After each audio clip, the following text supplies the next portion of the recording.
Okay, we will call tonight's city council meeting to order.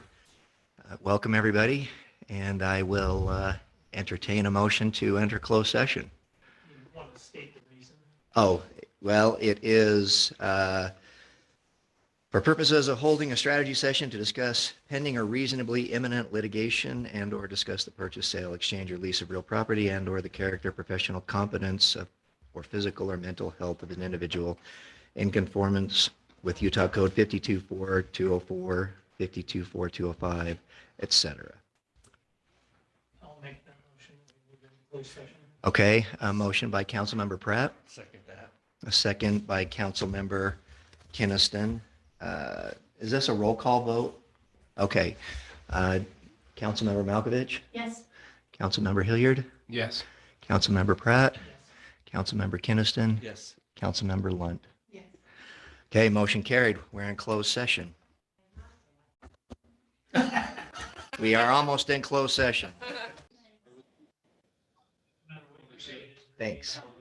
Okay, we'll call the city council meeting. I guess we were already called to order, but we'll reconvene after a nice commercial break. So welcome back, and we will open the work session. So item 1, resolution 2023-01, the October 2022 check approvals and the October 2022 financials. And probably for the sake of efficiency, maybe we just roll that and item 2 together. So November 2022 check approvals and financials. Chris, Yes. I don't know if you have anything to add, and then we'll just turn it over to the council for comments or questions. Now, if you look, we're running high in a lot of areas, as I discussed on the email that was sent with the 2022 November financials. The mayor and I looked at the budget on our meeting on Tuesday. There are going to be several of changes that are going to be forthcoming. Corbett met with the mayor this morning. Corbett's been talking to me about additional salt that we're going to potentially need by the end of this salt year, the snow year. We're already about 38,000 spent. Is Corbett in the room right there? Yep, he is. Corbett, what would you estimate cost-wise we're going to need for salt?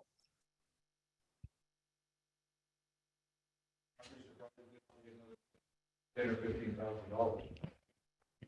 Okay. And Did then, you hear that? yeah, 10 or 15. Oh. Yeah. Oh, and just for Councilmember Pratt and Hillary, you guys got to be really careful. Even though you turn your mics off, everybody else mics need to be turned off also when you have discussions.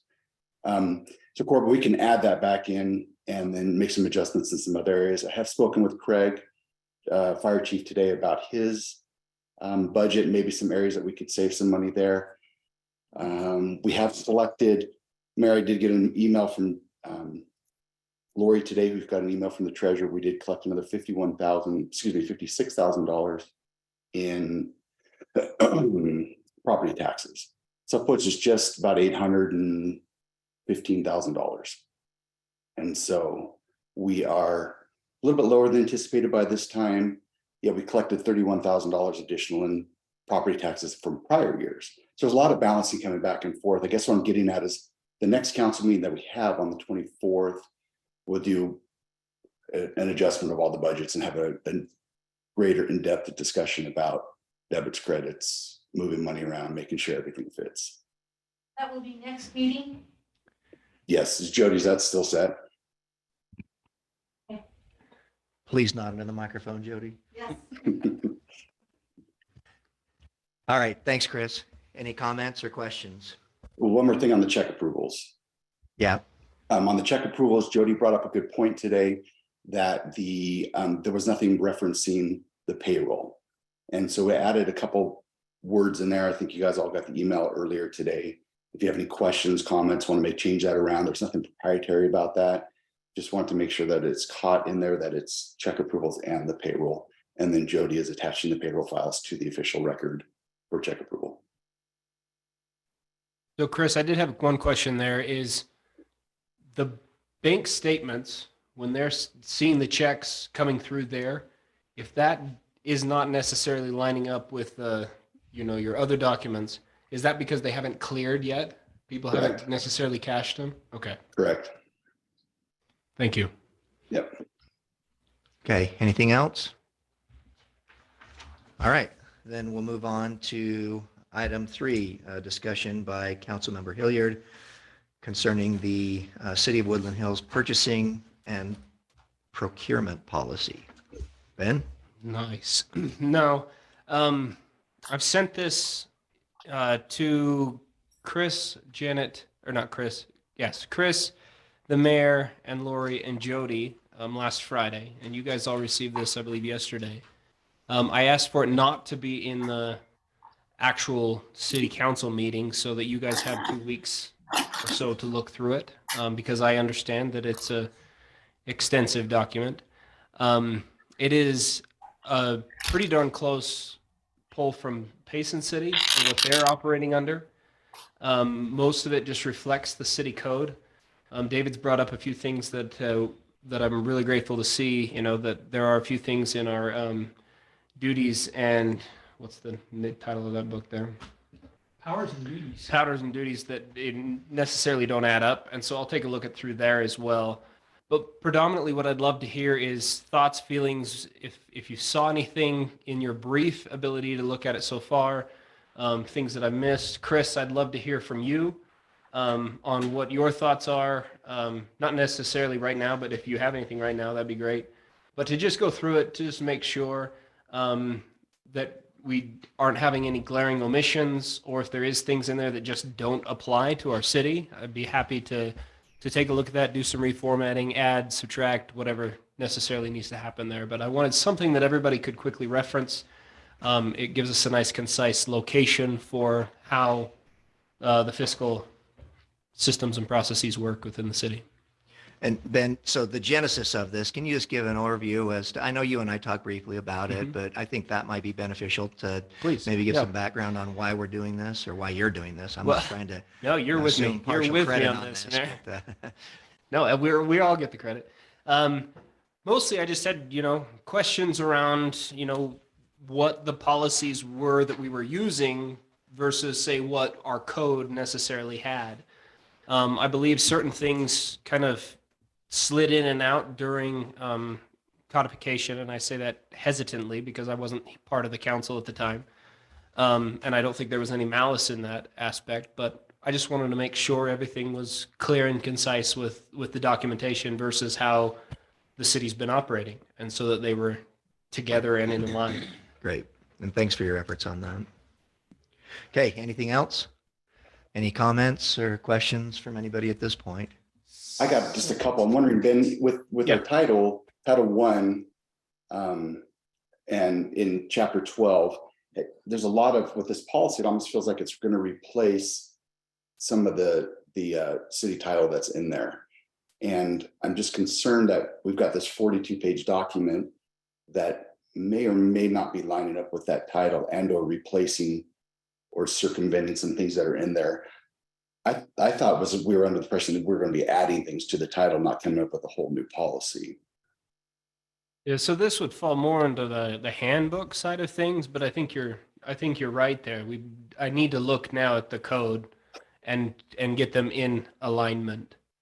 And that's one thing I'd love to see, you and I work on to get to that point. This is a starting point only. This is not a final draft by any means. Just a starting point to get the conversation rolling so that we can have something in the end. And that was actually kind of some of my thoughts coincided with what you were just saying there, Chris. So when we went to codification, one of the things that we really tried to do, and a lot of our titles in our code basically say we follow this state law, and that's it. It's literally we follow this state law. That's the only words in there. Mm-hmm. And if they change it. The reason we did that is that, Mm-hmm. again, we're a political subdivision of the state, meaning the state at any time, mainly January through February, can make all kinds of crap up that completely change how we function. So the problem I see with being so detailed in a policy is it's going to be out of date every end of February. Correct. So what I think we want to do with this is we want to just kind of, like, if we can trim it down, we should trim it down to really think in terms of, if this is a state statute, we should just say, we follow this. That's it. We Yeah. shouldn't detail what it is. We should just say we follow it. That way, if the state changes it, it gets changed. And then when it comes to stuff that is different for us, that we have unique to Woodland Hills, that's where I think we have the text and outline the details. And I think that would be good. And then the other point that I made, and you already kind of brought it up, but just there were a few aspects of it as I read it that, the one thing that it said in there was that the mayor meets with the finance director and they come up with a budget. According to the Utah League of Cities and Towns, the department heads are supposed to submit a budget to the mayor, and then the mayor and the finance director meet. And that's what the finance committee has kind of tried to help facilitate, is working with the department heads so that they come up with a budget and then present the budget to the mayor, and then the mayor works on the budget with the finance director. So it's kind of a little bit of a workflow thing, but it really needs to start with the department heads. So Perfect. anyway, those were my comments. Great, thank you. Anything And I else? only got through 20 pages, I'm sorry. Well, we'll look forward to your review of the next meeting. It's a good stuff right there. That last 20. Mm. That's where you bring it all together. Reading, kind of, okay, Hey. I thought I could do it today and I didn't finish. I needed a lot of eye drops. By the way, I will say this. I do think it's good, well, very good to have this policy. So I'm excited that we're doing it. I think that's a great thing. I kind of agree with Chris. We want to make sure that the policy reflects the ordinance, not that it replaces it. So we kind of need to make sure that that is happening, that it flows from the ordinance to the policy. And then the last comment is, I would make sure after you're comfortable with it, and we've kind of done that, that we also have the finance committee review it as well to make sure that we're not missing any pieces that need to be in there. Perfect. Okay, thank you. All right, item 4, discussion regarding the proposal to adopt a grant management policy. Wayne?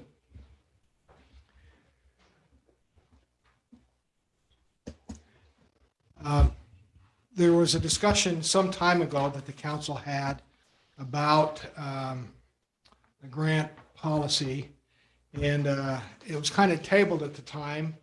And as we've continued to look at this a little bit and talk with the mayor further about it, he asked me to take a look at it and come up with what I'm calling a process more than a policy, for the city to follow as we apply for grants and administer them. I think the policies will kind of take care of themselves with the nature of the grant and with the process that we have. It gives the council an opportunity to delve into the grants a little bit more to see if it's something that is worthwhile that the city ought to pursue.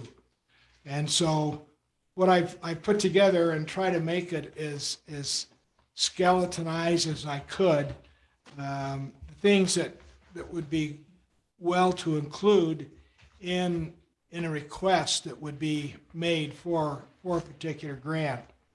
And the idea is that these grants would come before the council for debate and consideration, given time to do so. If there's some emergency to it, or we find out late in the game of a certain grant and it's available and here today and gone tomorrow, then the mayor would have the authority to review that with the grant requester and then with a follow-up presentation to the city council as to the actions that he took with a particular grant.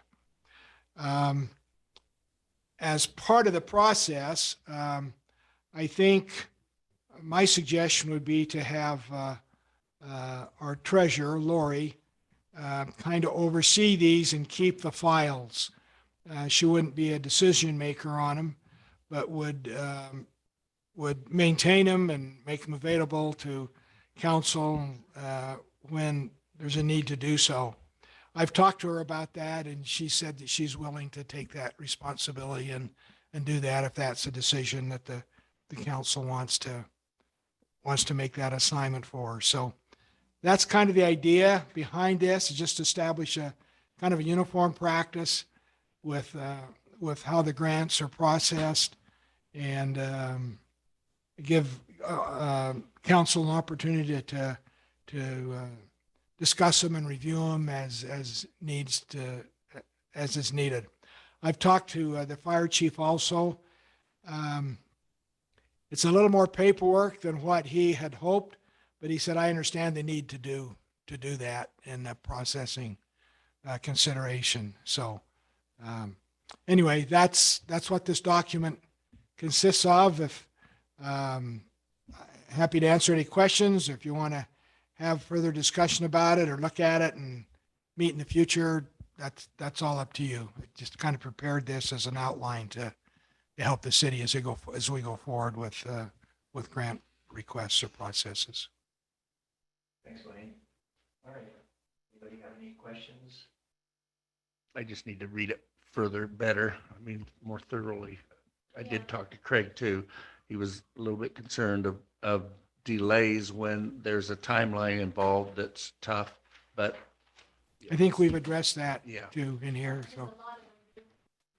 Timeline that's pretty fast, you'll get the notice that it's due Yeah. on Friday or whatever, right? And that doesn't make it an issue. The one thing that I would just address is applications and the reports. Although I think it would be great if all of them could be a copy that is sent and kept on our files. More and more, though, the grants are done on programs that, and the fire chief knows this as well, is where they send it to you, you click, and then you click next, and then you click next, and you click next, and you don't get a copy of Never. your final report. Or I had the report yesterday for the grant, and that's how the report went. And they don't allow you to take a screenshot for security reasons. Because I thought, oh, I'll take a screenshot of each page, and no, that doesn't allow. And so you could take a camera, but again, is that even, what is that to us? And so I called and I said, how do we get a copy then? And they said, well, we keep it, we're the administrators of it, we'll let you know if you're not in compliance, right? And so I said, okay, but I just can tell you that not all grants are a hard copy. Here's the grant, fill it out, send it in. It's more and more going to online sheets or Google documents that then you can't go back once you've filled out the page, and you can't print the whole thing. And that's just their administrative. One particular person I talked to recently, he's managing 10 years worth of grants right now because they don't necessarily have end dates. So when you put it in, you have to say what day was it granted. And so he can't keep up with a whole bunch of paper things. And so it's when you submit it and you put in the year, it goes to his file for that year. And then when he has time, that's when he goes through things. And so they're just doing things differently electronically. And I think we need to make sure that we are aware that there are times that we might not have a hard copy of it. Well, I don't know, I haven't had a chance to read the policy, but does the policy stipulate that we have like the entire grant available in some, like the entire write-up for the grant? if there'd be a folder, that was the idea, that Lori would keep a folder of the grant request and have that as a base document. So that's the document submitted to us. It's the one that you submit to get the grant. They Gotcha. might not which might not be. Yeah, Yeah. I guess for me, and So I again, was I'm just, listening I, when you I'm, said sorry. I am simply speaking for me. I don't need to see that. What I'm more interested in is that when a grant was applied for, what's the name of the grant? Who's the person or group or whatever, who's the sponsor of the grant? What is the proposed amount? And if we got it or not. Well, And its well- intended use. And if there's a match. Yeah, a match. I want to, exactly. The bullet points, yeah. That would be nice to know. Those things are more important. Yeah. And these, And these, if we can get the copy of the full grant application, I think that's icing on the cake. I don't necessarily think it's the cake. Because again, anyway. To And me- if there- to me, if there- it's more about communicating clearly, here's a grant and here's what it's for, and here's the kind of the basic ideas behind, and I regulations. agree. And if there are issues like that, that we're not able to retrieve that kind of information, there's 9 points here that I think we can have a form that easily filled out to go into the file to indicate the essence of what you're talking about there with the grant. And as it relates to regular reports, if we're not able to get copies of those, maybe just a log in the folder indicate report submitted X number of date, with update or something like that, so that we do have a record and minimal information that just for our own purposes to know. Yeah, I think having just a basic audit trail is a really good idea. So, anyway. And that's what I tried to indicate here. I looked at these 9 items. I thought, we really need to know about each of those. And so if there's any there that you feel that, we don't care about, then, we can look at that. And I Okay. got a Remove notice of a grant opportunity the other day, but it was due this week. And it was something that probably Parks and Trails could have done, but I read through it and I thought, okay, this is such a short timeline. I don't know if anyone has the bandwidth to put this much information together, but we might, it's something that they give every year, so we might be able to, work up for next year's application. Slow at work. You should have sent it to me. But that's the kind of, so, that just goes to timing. Yeah. Yeah. Is sometimes if something's out there and they might announce it someplace, right? And think everybody heard it, and then you finally get it on their email blast that says, oh, by the way, remember. These this is grants are Friday," cool. And you're sitting there going, oh, it's a little bit short time, but because I think that we do qualify for probably quite a few different things that are out there. We just need to be aware of it. And then, again, maybe having that central location with Lori. And it did help that Chris has a line item on the budget, so it shows each of those grants. And hopefully the same with the fire grants, that we always are aware of where that money is and when it's. All right. Thanks, Wayne. I've just got 2 questions. Sorry, Mayor. Oh. One would be, I believe if I read it correctly, it said that, the mayor or the council would appoint who oversaw the grant. yes, And that, my only concern there would be, I don't want somebody who go say, a resident say, hey, I have this project I'd love to do, comes here, pitches it, they're passionate about it, and then we assign it to somebody else. I wonder if we can allow them to run it. Obviously we can by a case basis, but I'd hate for them not to go down the path of trying to get the grant because they think somebody else will be given it. But maybe we appoint somebody that they report to within, whether one of us or one of the staff members. So, I think that's important. If they're going to be spending money in the name of the city, that you all have oversight to that. However you choose to do that. And I think it's a good point you make, because we could have private citizens come and maybe a sponsor or something like that, a councilman to kind of give some oversight to what, if it's Yeah. approved to do, to give think of the oversight to split it. log fence, right? And I'd hate to have said, Greg not gotten that. And then because, or, but have, say, Janet or I over Parks, be his point of contact within the city and we keep in contact with him. Well, we need to be a little bit careful on that because are they doing it in the name of the city or are they doing it on the name of themselves? Well, and that's why it needs to still come here for approval. We don't have the right to limit somebody else who wants to put forth a grant. There are citizens, right now, we have a grant in town with, through Utah State University that did not come before us. It has nothing to do with the city. It has nothing to do with city finances. And Maple. it is being overseen by residents and in collaboration with Utah State University. It's a national federal Yeah. grant. Utah was one of 4 states, and Woodland Hills is the #1 to study on the big tooth maple. Now, if they would have thought they had to come here and go through a lot of red tape, it would have never worked. And so, because it has no impact on city government or city business, I don't think we need Agree. to manage all of those. If, somebody wants to get a grant to do something with, And it's through a orchards and private trees, and foundation. it's approved private Yeah. foundation, then I think that we need to respect that.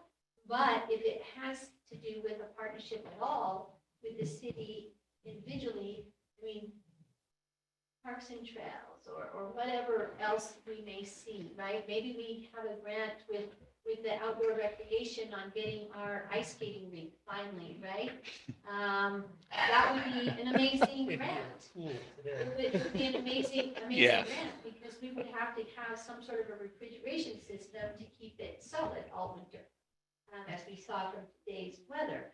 But those are the types that I think come before the council. But some general things where residents get grants for themselves to better the community as a whole in their own private way, I don't think we need to regulate that. Of course. Yeah, that was not the intent of this at all. So that, Yeah. to me, the city's not even a party to those types of grants, Right. but to the extent that it impacts potentially budgetary decisions. or even just administrative decisions. Yeah. And my last question there was procedural. It says right here in the second or third paragraph here, it says, however, prior to any approval by the mayor, the city council, or the council, the application must be pre-approved by the city finance director to approve any aspect of the grant should there be a city budget impact. Personally, I think it should be flipped in the sense of I think they should be able to come to us and petition. And then if there is a financial component per your 9 points, we then say, hey, Chris, is this viable? If it's a great opportunity and necessarily not in the budget, then it may be good enough that we open the budget and rejigger some things. But I think the filter should be here on the elected instead of a staff member. Yeah. So nothing against Chris by any means, just No, I agree. Plus, I only have a $1,500 limit anyway, so that wouldn't get us anywhere. Well, case in point is when Ted came to us for the grant going forward with things, what was that, just last month? They said, hey, this grant is here, we're gonna have to put it into our next budget. And, able to see, is that a cash donation or is it in kind and what can we do? And clarifying it because cash donations definitely have an impact on us. If it's an in-kind donation, then it's who's ever managing the grant has to make sure that they're finding the in-kind volunteers to help with it. The point here was not, Thank Chris has a role here for sure and didn't want the mayor to prove something where there'd be a budget impact without Chris having taken a look at it and seeing what that is and putting it out there so that when you all see the grant, and understand that process. Yeah. And you figured, what? I think we're always here. Whenever we have a finance question, we turn to the screen and yell into the ether and say, voice on high, Chris, guide us now, please. And I think that would be the process. Yeah. So, okay. Thank you. Very good. Appreciate you. Okay. And so this is something that we would, after some deliberation, bring to the council. Future meeting, right? I mean, this is something that you're not asking for a vote on this tonight. No. So we're just. No, just to present it. If there's other questions, fine tuning this, whatever, then that can be done and then put a vote on it when you're ready to do so. Okay, so I would certainly take that note regarding the ordering of the finance side, but I think we should address that. No, not at all. Okay. Can I just interject one thing here? It took me forever how to raise my hand on the new Zoom update. Yeah, so it's, Oh, good. Go I did attend the Utah Outdoor Recreation Grant program sponsored by DNR about 3 weeks ago. And I think this idea of, the procedure, how we go through about submitting what we're trying to get grants for, there needs to be a lot of forward planning in this because most of the grants open up in January. And then the grant application it closes in February. And they deliberate a month or two, decide whether or not they're going to give you the grant, and you then have a year to complete it. So there will be a lot of forward planning that needs to happen with regards to grants and matching funds and that type of thing.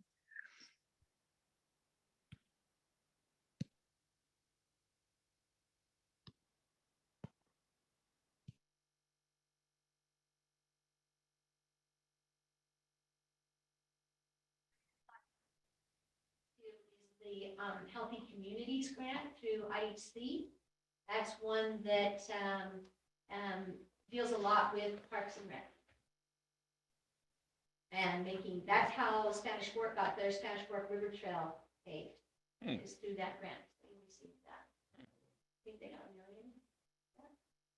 So it's at least something that we should look into. I want $1 that's a million. little gem right there. Ice skating rink and a Yeah, I want $1 million. Our community, that would be awesome. paved in gold. And they get it out every year. That's a new grant every year. So Healthy Communities Grant. I should probably see if I have it. All right, That's the one they talked about it. I believe meeting in April. Yeah, but I think I have a more recent email. Okay. Awesome, thank you. okay, thanks, Wayne. Okay, I'm up in the next item, couple items. Well, you should So I probably. just- sit down. All right. So Wayne, you had some discussion with respect to the planning commission concerning the emergency management director and the RFP on general. Yes. I noticed in the newsletter that an emergency management director was named for the city when they weren't named. And it was an error, I presume. And I was concerned about it because that information is put out and made public. And I guess there could be, and those errors happen. I realize that. But I don't know that we have kind of a process in place to write errors that go out in public documents as in the newsletter. So it occasioned some discussion about, do we need a process? Is there a better way of doing that? Talking about the newsletter, Jody brought up possibility of putting a newsletter online and making it available then online, and you could easy to make corrections to it, easy to get information out that's timely, where there's a need to do that. So that's an option that maybe the city ought to explore and see if that would work better than our publication, to let people to alert them that there's a newsletter and it's online and they can go look at it as they choose to do so or not choose to do so. Just a thought. There wasn't any effort behind that, but just an idea of how best to get information out to the public. And it was occasioned by this error in there and so. I would like to address it because it was not an error. When when myself and Aaron and the sheriff gave our presentation in the PowerPoint, it showed myself as emergency management, the deputy kind of over neighborhood watch, and then on that flow chart, it showed Aaron as director of that on preparedness side. And that's why we put it in as director. Now, if it's semantics, we could change that to assistant emergency manager if that would make you feel more comfortable. But at the time, that's what we put in that document that the council did approve. And so we were just delineating different responsibilities of those who are going to serve in leadership of that department. And so that's where it is. It wasn't necessarily an error. It was just maybe something that wasn't picked up in that original presentation that we gave and was approved by the council. So when I put it in the newsletter, it was accurate. But if we, as a council, would like to change that, I talked with Aaron about it. If we're interested in just having it like fire chief has fire chief and assistant fire chief. So if that is more acceptable to the council to have an assistant, then we can do that as well, with their responsibility still being on that flow chart over the preparedness side of emergency. Okay, thank you. So that's just a clarification on that. I think with regards to the newsletter, there's a lot of information that comes in. A lot of it you have to funnel and decide what goes where. People are not going to go to the website looking for newsletter. They like it in their email. We get a lot of positive comments back that they get it. If there is something that has been in error, we usually put a retraction in and they can read it the next week. But so far, we really haven't had that. And so I don't think we need to change anything that's not broken. We are, we'll see my report later on some changes that we are making to the communication that will be more on a regular basis. Okay, thanks. Jody? Carrie, and I don't mean to step where I shouldn't, but this PowerPoint presentation is online and I'm not seeing any of those.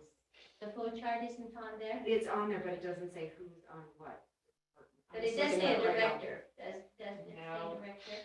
It just says, you've got to be ready in the shelter, water, food, security, medical, communication, power, sanitation.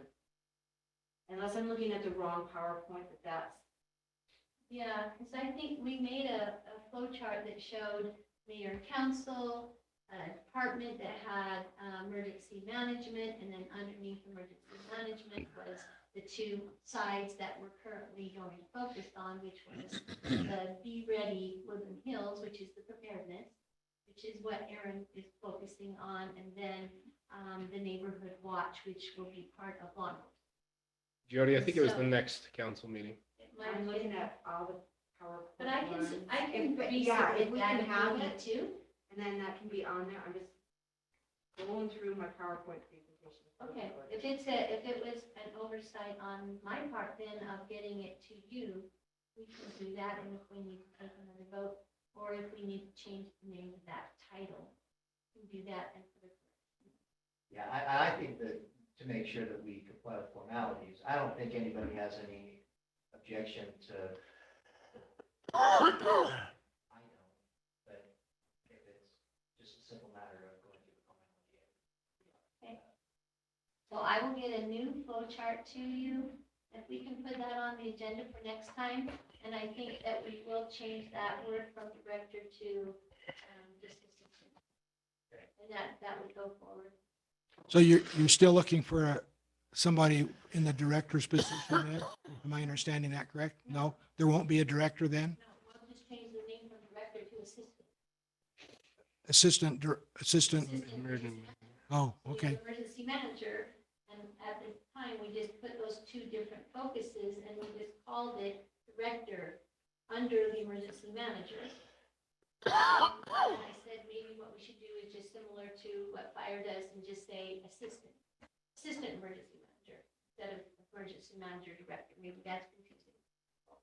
So I will make a new flow chart and if we can. So, vote on yeah, you it just next don't have time. the names, it's like Be Ready Director, Be Ready Okay. Assistant Director, Yeah, Be 'cause Ready he- Captain. Yeah, And he then was Be the Ready Be Ready fundraising. director. Because we were kind of putting preparedness as Be Ready Woodland Hills director. That was Aaron at the time when we spoke. Maybe I just assumed that was clear when the three of us were giving the presentation. Maybe we just need to put that more in form. No problem. The last item there was some discussion when we kind of put things on hold with the general plan and redoing the request for proposals for support for that and the strategic plan. There was talk about having those ready to go in January. And I don't know if we're still on schedule for that. I'm trying to look at a schedule for planning commission with things, so I wanted to get your input, Carrie on where that was at. Well, Ben and I have probably made 10 different dates to get together, and every time we do, it snows. And We're so- trying to do our part We to are make doing our sure the part. water comes into our country, And or so- our city, So so. we are chipping away at that. Could you set more meetings, And please? getting that in We got place another one on Thursday, so The planning side and as the expect strategic snow. plan portion of that and working on that RFP. Also with regards to the way the RFP works, you put that out. There's like a scorecard. So we've been also looking at people who will do the scorecard. Those will be blind submissions, so we will not know who submitted what. And usually in other RFPs that we've done in the city, we ask the people from the surrounding cities to help serve on that selection committee, and they scorecard based on what we choose with the scope of the project, and then that would be coming back to us for approval before we make any notifications. So yeah, it is a slow process. I've been working with the provider of the grant. They're good with what our process. I told them where we're at. I'm writing it, and they're fine. And Wayne, I know you expressed some concerns about the timing of this with respect to the general plan. Right. As far as planning Yeah. commission is concerned, so does this allay your concerns in that regard? Kinda. I mean, you can go forward There's- with the general plan as much as you want, and then have the consultants then help you in whatever way you want. If they're going to just review it, if you want them to help craft anything, those things can happen pretty quickly after we get things finalized. Okay, We just have to make sure that it's written correctly and that it goes out in appropriate ways. And that we have at least a few people who have expressed interest to me in giving us a bid. So I have put that out there that we are in the process of writing this so that we get enough people who are willing to. okay. And another final comment. I understand that RCC, based upon their original awarding of the grant, which we pulled back now, they have had some expenses on that. And and I don't know what those are. I talked to them. I've asked to Ted to get us a list of their expenses so that we could factor that into what money is available for the work that They haven't anticipate. really done very much work. They did some background work of looking at our website and getting some past experience. At this time, they didn't say they were going to submit anything but the RFP. They had done some preliminary work, but it wasn't necessarily work that was going to be beneficial for the project as a whole. And in their own integrity, they said, okay, if we were going to just give you some background, this is what we would have done for any city. This is what we do as a background. And so they told me at that time, in talking with them, that they were not going to submit anything for a bill, but they would submit what they had gathered as part of their. They Okay. hadn't done any substantial actual work on this. They have just done background. Okay, I've got a little, I was told a little bit different story, but I understand that, so. Yeah. And I can circle back with them. Well, I can talk to them To too. make sure that we're clear, but that's what I was told. Okay, But I will be clear with that. very good. All right, thanks.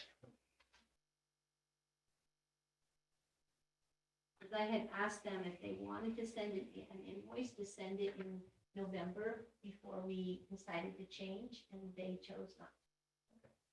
All right, So I asked if they wanted to. thanks, Gary. Okay, item 6, resolution 2023-03, amending the city fee schedule. So Jody, this is you, I guess. This isn't our choice. This is the our city's choice. This is just a. I'm gonna turn it off. This is an increase in the impact fee that Payson City charges us for when someone connects to the sewer system. And it's gone to 2177.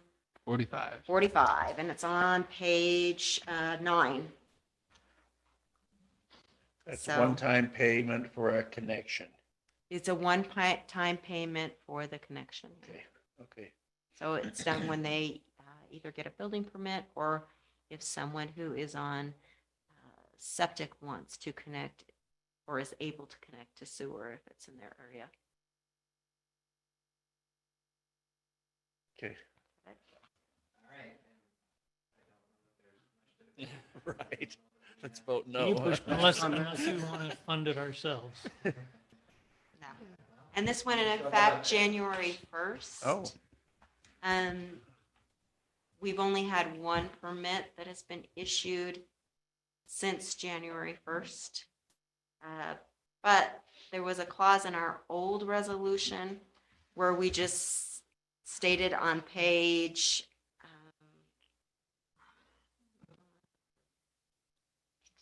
and I've got to correct page 8, but we had put something in it where we just adopt whatever Payson does. So on page 6, it says, as per adopted by Payson City. So they were okay with being charged the $2177.45.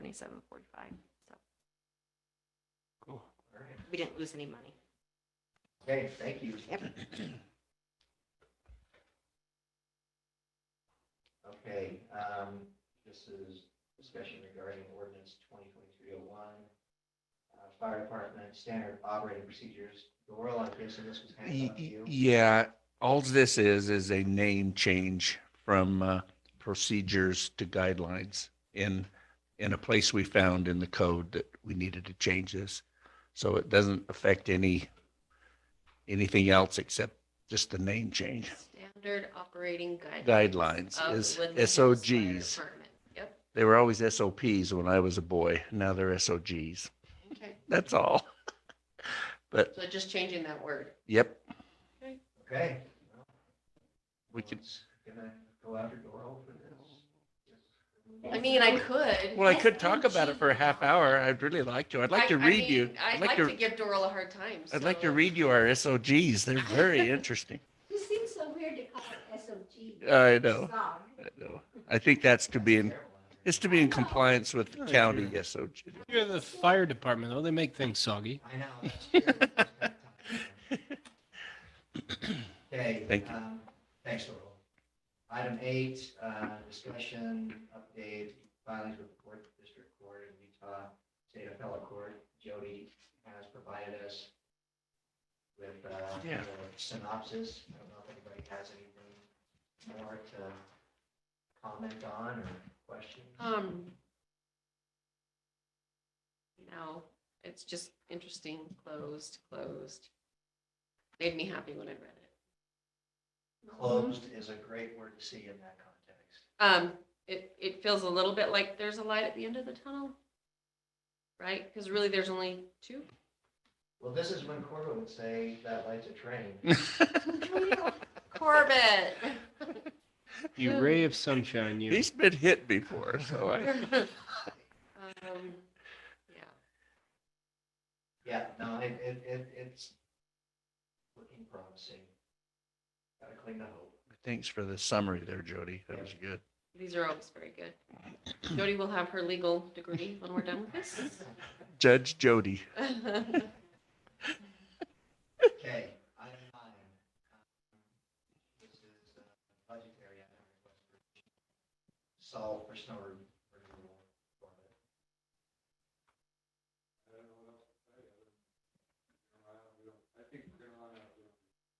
All right, wait, you gotta say it into the microphone.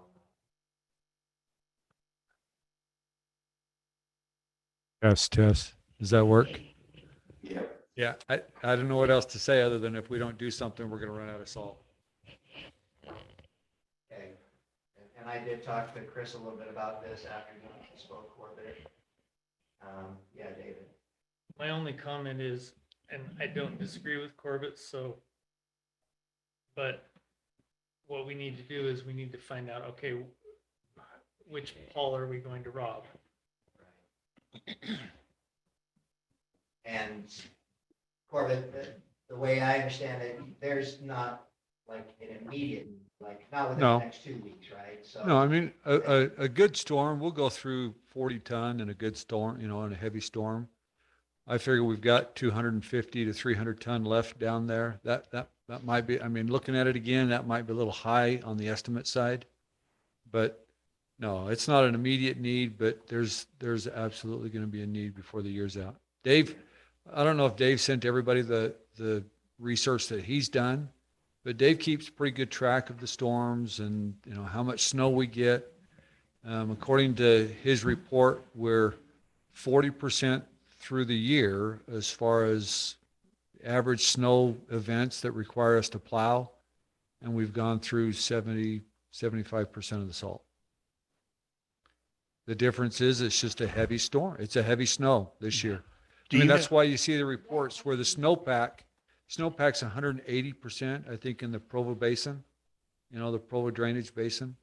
Well, even And- our rain, it's frozen to the road, and my husband slid all the way down Broad Hollow the other day, and when it rained and then it froze, I was texting yeah. Jody, because he started at our driveway and he didn't stop until almost the stop sign, like almost all the way down, Scary. because there's just solid ice. And so, Yeah. it's not only the snow, right? It's the rain that's causing us problems. The issue you get with the rain is, I mean, the rain is worse because the snow will melt, but the rain just washes it away. So the snow will melt first and then it stays liquid as it runs off the road.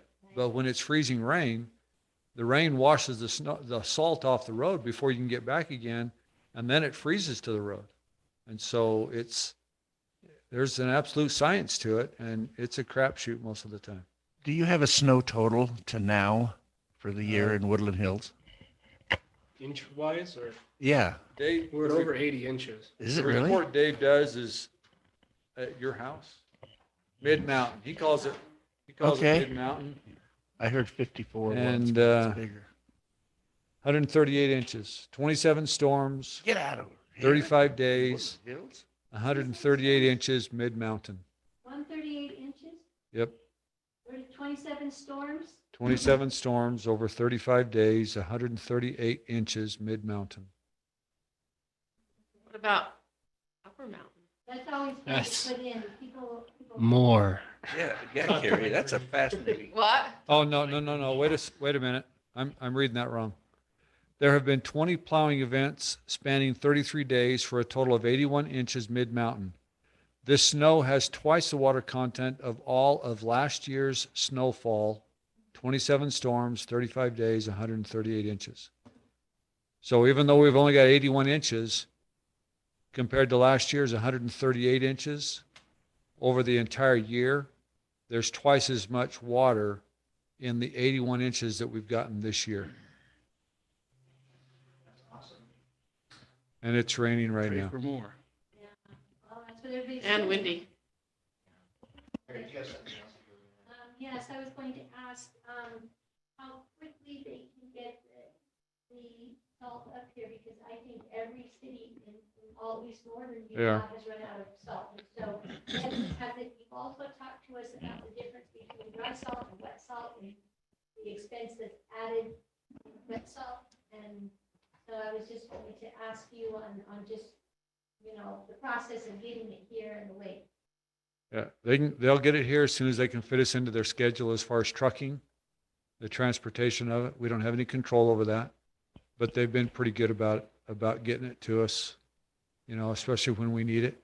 Generally, this time of year, Redmond starts running 24/7 because everybody else is out of salt too.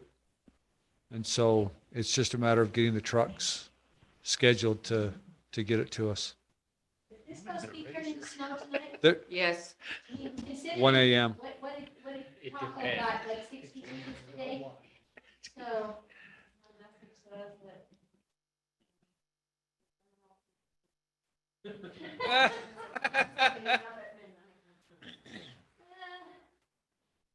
Yeah. Okay, well, and Dave, to your point, Chris and I will, because I mean, this would be a critical expense. There are some things that would be regarded as foundational to operation of the city, so we will find some place to. Well, so let me explain what I'm concerned that we'll do, and I'm hoping we won't do this, is we know we have emergency savings. And, you know, there's kind of this, been this pattern where we just go, well, what can we get out of savings or what can we do? And that's fine. But what I would like to make sure that we're really careful with is that we actually we open the budget, we put that into the budget, and we make it really clear, we're taking this money from this account for this. Yeah. And that's the plan. But where right now, I don't have an answer for that. Okay. Got that, Chris? Yes, Comments on that? I hope it'll be that smooth. There's a lot of movement we're gonna be doing here. All right. We have, so typically I'm supposed to have that revised budget when I post for a public hearing so that the residents can review it and come to the meeting with their questions. So, That needs to be done tomorrow. okay. No pressure. Yeah, So if we don't have the revised budget, they may have not seen it. Well, we haven't seen. Yeah, and it would be nice to have this go before the finance committee. Maybe we need to bump this to the first meeting in February. yeah. I'd hate to rush this. I think we should be fine, Corbett. Well, the mayor has authority to move money around within the roads account. We can get salt coming tomorrow if we need to. Yeah, we so. can get salt. We don't have to. For wait the for budget. policies, you're right, this falls under the emergency protocol. You still have to bring it forth and we still have to No, ratify no, it, right? no, not at all. The mayor has complete authority to move any funds he wants to within a fund. So within the roads category, mayor has authority to move money all around within the water fund, within administration, without even having to come back to council. Now, if he wants to move it from roads to administration, that needs to come back to council. But we'll just play it by ear. I mean, if we're getting, I mean, I don't want to put it off till it's like a dire need, but if we can wait until, yeah, well, believe me, I don't like to slide down hills, so, Not fun. yeah. But we'll just keep an eye on that, and so if we have to move it from one roads category to the salt. Point your nose down and pray. I did it this morning because it was ice. Okay, anything else? All right. So are we moving then public hearing to the first February, which would be February the Happy Valentine's Day. Well, Yep. I mean, it's 14. having that change by tomorrow is not feasible, so I guess that is when we're gonna do it. Bring your spouses to a council meeting. Yeah. Happy Valentine's Day. That'll go over We'll like a bring ton of cookies rocks. with frosting. Is it then possible, I know that the finance committee has a meeting for next week, at the team at 8:00. Have those decisions looked at by the 17th? That's Yeah, Chris. that should be possible, right, Chris? Yes.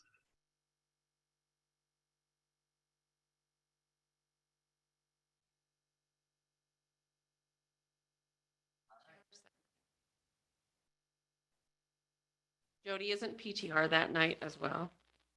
What is that, 8 o'clock?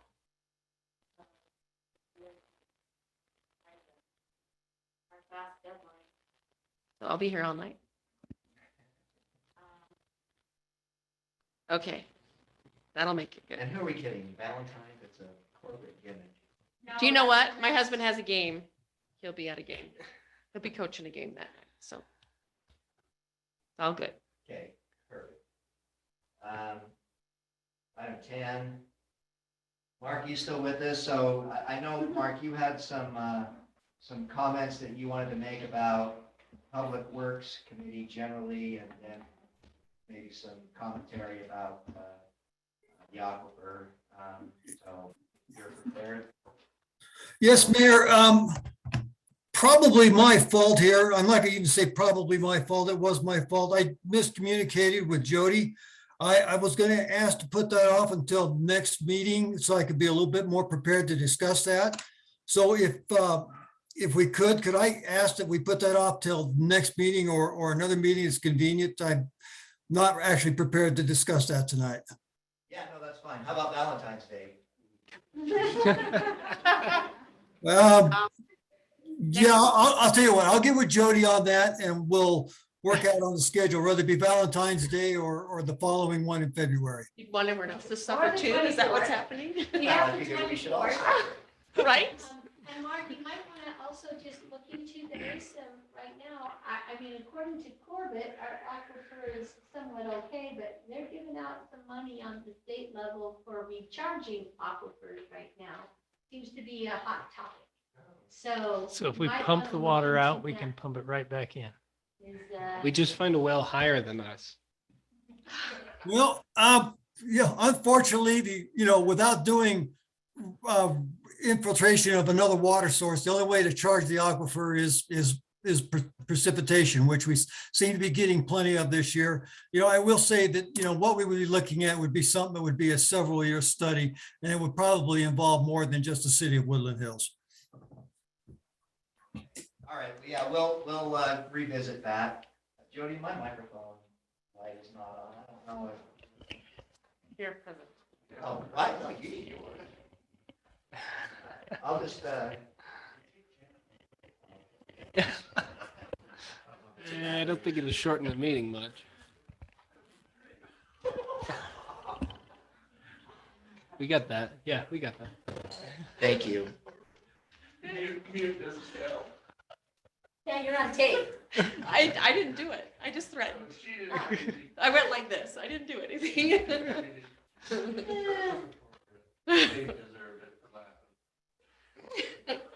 All right, item 11, update on city grants.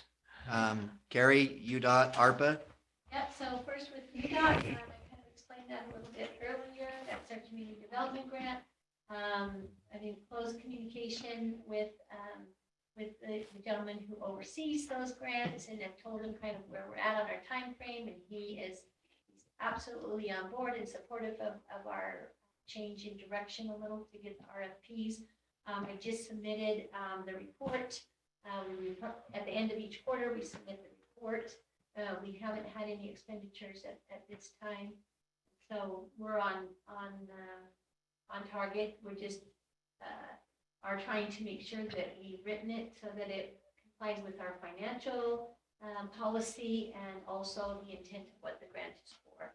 And so I will be running it by them as well, just so that they know that we're still on target. With regards to our ARPA funds, those are still sitting there waiting. The state has said that they're going to be doing some more matching funds this legislative session, or a lot of water money is out there. And so I've just been, I want to, you know, one of the things tomorrow night when we meet with our legislators is reinforce that we feel that we qualify for a match with that, so that we can go forward with our infrastructure projects as what we absolutely know we need, right? And so hopefully we can get either a direct match or even more. Then ours money would just be a supplement to that. Our ARPA funds were given to us based on population, so they're not huge, but they're at least something to showcase that. And so we're just working on that. And Gary, when do those ARPA funds expire? 2024, the end of 2024. Okay. So we still have a couple of years to get that project started. Great, thank you. Fire grants, Doral, I don't know if anything was, Not anything I can update you with Okay. at this time. all right. Item 12, resolution 2023-04, appointing a deputy recorder. Happily, Shay has accepted the position and has been working. How long she been here? Almost a couple of weeks now, or? Just a week. Okay, 1 week. So we're glad to have her on board. City resident or not? I don't know. Salem. I Oh, actually don't know. okay, just She curious. lives in Salem.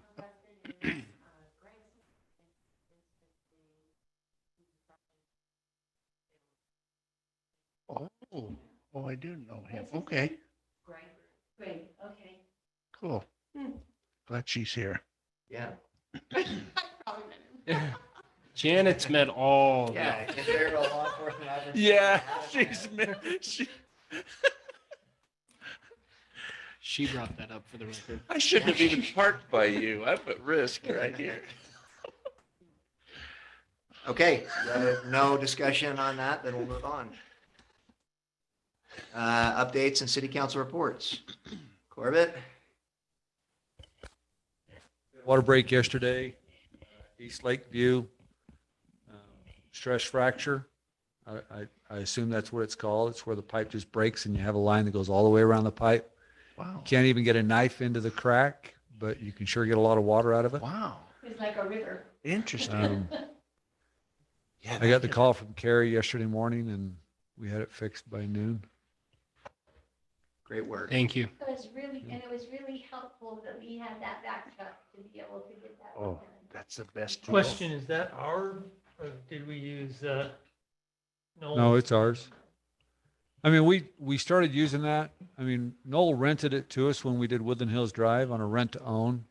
So we paid $60,000 for that truck. Rented it from Noel, but he gave it to us when we were done. Whatever. Okay, so we own it now. Yes. Cool. And it is Fascinating to watch. Very- It could dig a yeah. hole. Well, and with being around, whether it's electrical lines or phone lines or whatever, the safety of those who are going to work on it Oh, man. is paramount, right? And to be able to get it repaired in just a couple of hours, is really amazing. So thank you, Corbett. Yeah, I mean, technically, Carrie called me at 8:08 yesterday morning, and we had the water off and fixed and back on by 10:20. So, So he was being modest when he said by 12. Wow. Thank you for your expertise on that. It's, Yeah. Can you imagine finding a leak underground? That's what But- amazes me. They do. well, it's not underground when it's a river on the Well, surface. but still, sometimes they travel. I've seen you find leaks in Yeah, they do. They do. hard places. But yeah, I mean, you couldn't do it that way if you didn't have that kind of equipment. I mean, the hole we dug was barely big enough to get down in and bend over and tighten the clamp onto it. And you can't do that if you had to do it with a They tractor. hang you by your heels is the way I understand it. I've done that before. So any other questions or anything on that? No? Okay. Maple Canyon or Salem City sent me a spreadsheet of their bid proposal. I just got it. I still have questions on what they're proposing for the Maple Canyon well, but I don't know that we have any control I mean, they have 60% ownership and we're 40%. And if we want to maintain that 40%, we're going to pay 40% of the cost. But right now, the low bid is 98,000 and change. They brought up to me again that they want to buy us out, but they're really hesitant on making any kind of an offer. I don't know that it would, I mean, as far as I'm concerned, it wouldn't do any good anyways, only because we have to have that water in order to satisfy our minimum requirements for the Division of Drinking Water for source storage as well as source capacity. So I don't know that it's an option anyways, but they've told me that they would guarantee that we could have water in an emergency if we needed it. But just so FYI, they still want to buy it, but I don't know that it's an option.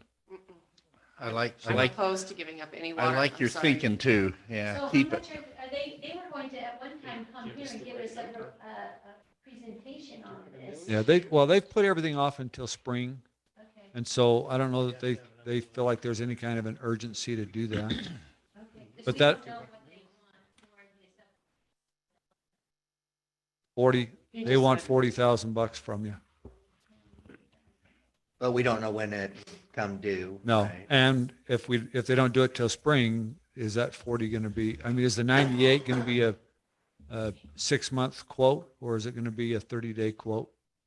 I don't know. But they don't think, the feeling I get from them is there's not a ton of urgency since they put it off until spring now anyways. So I'll keep after them. Thanks. Any other questions? Do they use their 60% full on with the regular city, or are they just preparing for the development that could come on this? I have no idea. Right now, we don't use the Maple Canyon well at all. We get all of our water from the top, from the Broad Hollow well. I mean, that's pushing it in the winter, in the summertime as far as, but anyway. Could I ask a question about that well? Yeah, go ahead, Mark. On the numbers you've got, Corbett, does that include a capacity increase on the pump? I didn't get any numbers. Well, I got numbers, but they're only dollar amount numbers and what they're doing to the well. Okay, and the reason I ask is, if we're increasing the capacity on the well, it is still possible for us to keep our share of the water that we currently have at that well. But by increasing it, it would just reduce our percentage of it, although our actual water would remain the same. And we can look at it. Again, all I have is the bid proposal. It doesn't give detail as far as what they anticipate to get out of it after the construction is done. All right, Corbett, thank you. Good question. All right. Anything else for me? Update on water impact fee study report. Yep. And then you got 4 or 5 items, so. Yeah, you got a few things. So the impact fee study that we've done, we didn't get it to you, so I wasn't prepared to talk about it. But we met with Cody Dieter.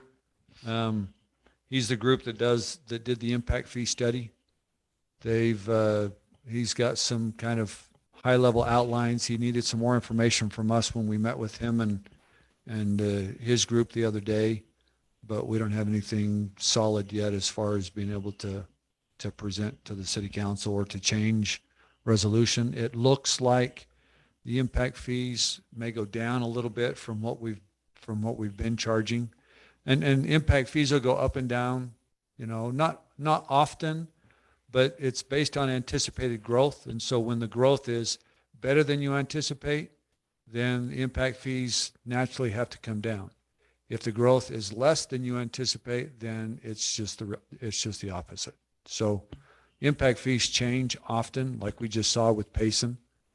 And so our Payson, I don't know if you remember, but the impact fee we paid to Payson for sewer started out at $2,500, then it went down to $1,800, then it went up to $2,086.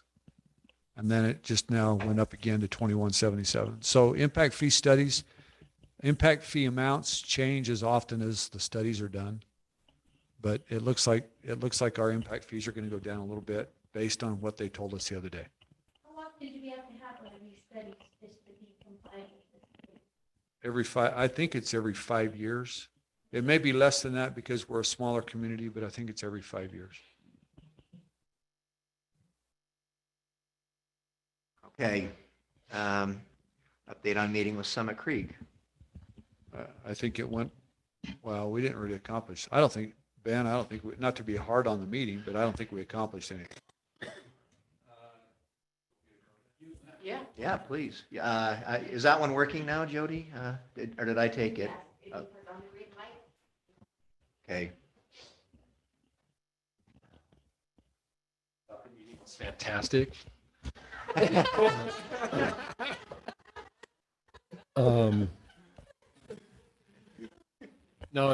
So really everything on here is, I believe, in our court. So we submitted Plat D improvements, and our preliminary plat, which is G1 and G3. G3 should be up online.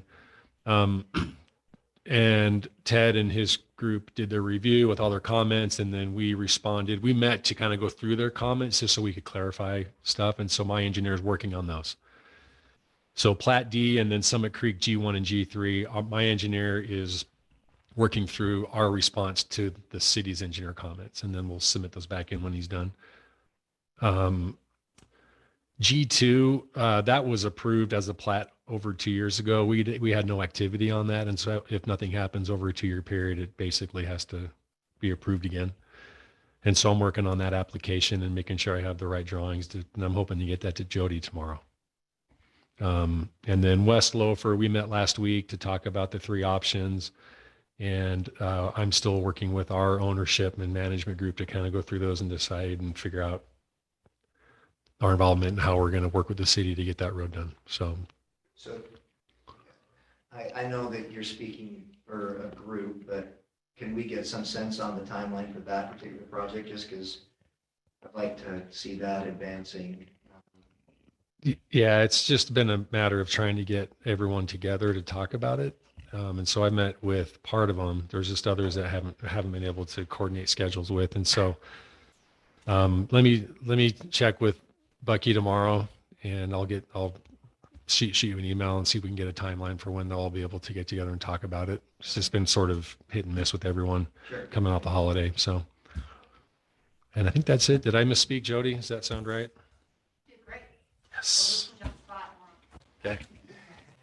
Yeah, that Great was meeting. a way more lively report than Corbett. Great meeting. Huh? Do you want to work for the city? You can have my He job, does not. He's been at enough of these meetings. Ben. No, he can't. You can have my Public job. sector money versus private sector No. money. No, you're stuck. Oh no. Corbett's trying to give his job away. I'm sitting back here going, no. Well, Any- and while on that topic, snow removal. Any other questions or concerns about snow removal? I mean, we've had issues with the trucks. I mean, nothing's perfect. You know, I mean, when we bought the trucks, back in 2019, you know, to me, I felt like there was this concept that new trucks don't break down. While new trucks don't break down as often as old trucks, snow removal is just absolutely hard on equipment. The salt, it's like going to the beach. Salt gets everywhere, or sand gets everywhere, right? The bald driver. Well, snow removal, salt gets everywhere and it destroys everything. And so, Corbett, I don't think that the concept was that they don't break down. I think the concept was that they would be under warranty. At least some of the. Bob Otley said, new trucks don't break down. Word for word. Yeah, You can Okay. blame me for that. we All right. kicked him out. All right. Just Right. so we're clear. Yeah, But- that was the I concept. know when we were discussing the concept in the finance committee, that was not what was said. What was said is that we would have warranties on them. And I guess what I'd be interested in is have we been able to get at least some of the repairs? And I get that some of the repairs are probably Oh, absolutely. not covered, but have we been able to get those repairs done but under warranty? Yeah, absolutely. And obviously we learn as we go. I hope the next lease, if that's what we do, will have more of a restriction on the repairs that get done. But Craig's been great. If it's something that he can do, he still, because it's under warranty, he works with Rush. And if we can fix it under their direction, then they let us fix it. And so it happens faster than it would if you take it out of service, you take it to them, you get in the queue. But yeah, so the service happens. Well, the service happens. Could it happen faster? Not. It's gonna cost you. I mean, if you want Rush Truck Center to drop everything and work on your truck first and foremost every single time, I can't imagine anybody do that without charging you for it. But you know, it is what it is. But yeah, Part of my question was, when it's under the warranty and lease, then we have to take it to them to be repaired in their time frame, unless, what I heard you say, unless they say, yeah, we will still approve the lease warranty and let Craig work on it, but that's only for certain things. And so. I don't know how the lease works. Yeah, and it still costs us money, yeah, so I'm just wondering, and have we seen so far that our trucks are getting repaired in a timely manner, that it's not affecting our snow removal? Or has it affected, Well- I mean, I guess just for going forward, we need to know exactly, Yeah, is Our Rush decision, is is it Rush making the it- right company? I mean, anyway, yeah. we realize that we're going to be doing snow removal for a few more years. Unless you want to contract it out. Right. And so what we're wanting to do is we're wanting to get as good as we can at it. And I Which think we'll means get there. Getting the equipment, getting it from the right company, making sure that we have a good relationship with that company. Service. That the service happens, that we do the service, you know, that we're, you know, servicing them in September before we have snow to make sure that we're as ready as we theoretically can be, knowing that things are never perfect.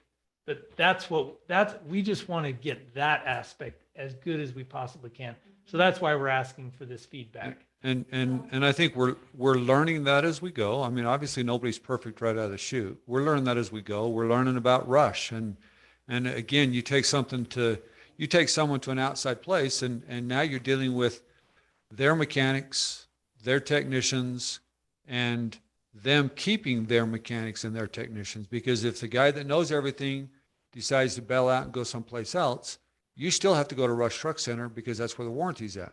You can't follow the technician, kind of a thing. And so we have a little bit of a hard time taking it to them, because if we take it to them, then we've taken a truck out of service. Well, you got issues with windows and sensors, you got trouble lights, you know, engine lights that show up, and do you take it out of service to take it to them? Well, when's the next storm going to come? And so well, I mean, there's a game that we're trying to play, and guaranteed everybody can do it better than I can. So my question then for you is, are we keeping, when I say are we, meaning you and Dave, keeping really accurate records? Because by the time we put things in the budget this spring, but it's not really talked about till it's 100 degrees out, and people kind of forget how important snow removal is. And so it would be helpful, I think, for us as we explain to the residents on why we put the amount we do into snowplow. Because they just see it, oh yeah, the truck goes around and it clears off the snow, we're great. They don't recognize, you know, the wear of salt, those blades, and what our streets do to the blades, and you know, all of those other ins and outs with our equipment. And I think it would be helpful, why it's fresh on your mind and Dave's mind, that we have some accurate information, so that when it's 100 degrees out, we say, hey, this is the data from last winter, which was a heavy, wet winter. But Dave keeps very good track of everything that goes on. You said 29 looked over the lease agreement, got them in May of 2020, and it says 3 annual things. So I believe that the truck, the lease is up this May of 2023. Oh, that's We would have good. made a payment in May of 2020, again, 2021, 2022. And this would then be a fourth payment, which we only are on a 3, so that would mean May 2023, we turn them in. But the problem with that is if we're not on top of wanting other trucks, then what do we do this summer? Yeah, I mean, Rush told me they could be 6 to 8 weeks or 6 to 8 months on truck. If we order a truck today, if we agreed on a truck today, we could be 6 to 8 months before we see that truck. And if we don't make that decision until May, we're now October, November. So Right, I and would Chris and I talked about this today, so we were gonna, I'm glad to have, because I wasn't sure on the term of the lease, and so now that we know that, and Chris, have you had a chance to review? Huh? It says 3 annual, so term, which is 3, frequency annual. So to me, that's a 3-year lease that comes due annually. It meant we started in 2020, we would have paid 2020, 2021, 2022, and we turned in.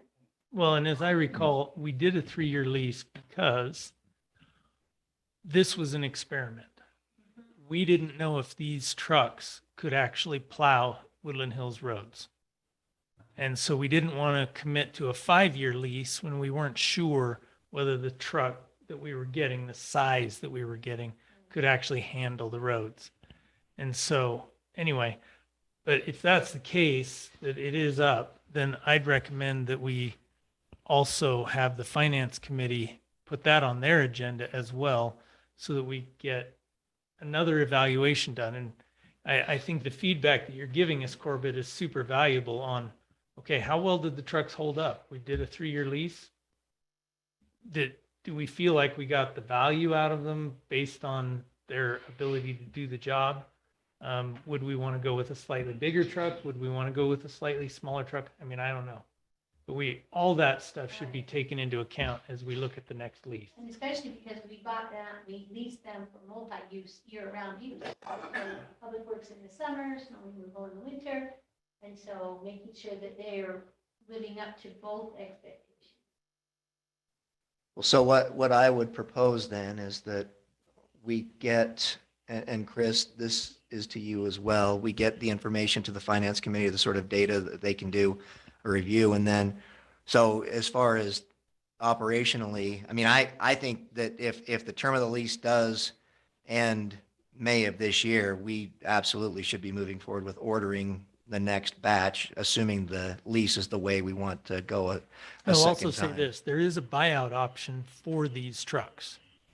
I would recommend we not look at that option. And that's fine. As one who has been behind the wheel of, As somebody who's been driving them. But all I'm saying is that's another aspect that the finance committee should look at as But well. Yeah. Corbett said another key thing is you have to choose the trucks. So somebody's got to do that. Decide, right? What trucks we need or what we want to replace. them Well, with. what are we going to get for trucks? What kind of equipment are we going to do? You know, can you get a slightly bigger truck and put a bigger plow on it? Do we bail out on the plows that we have, or do we keep the plows that we've got? I mean, do we use our own plows and we don't lease plows? Do we use our own spreaders and don't lease spreaders? You know, those are all decisions that we need to make.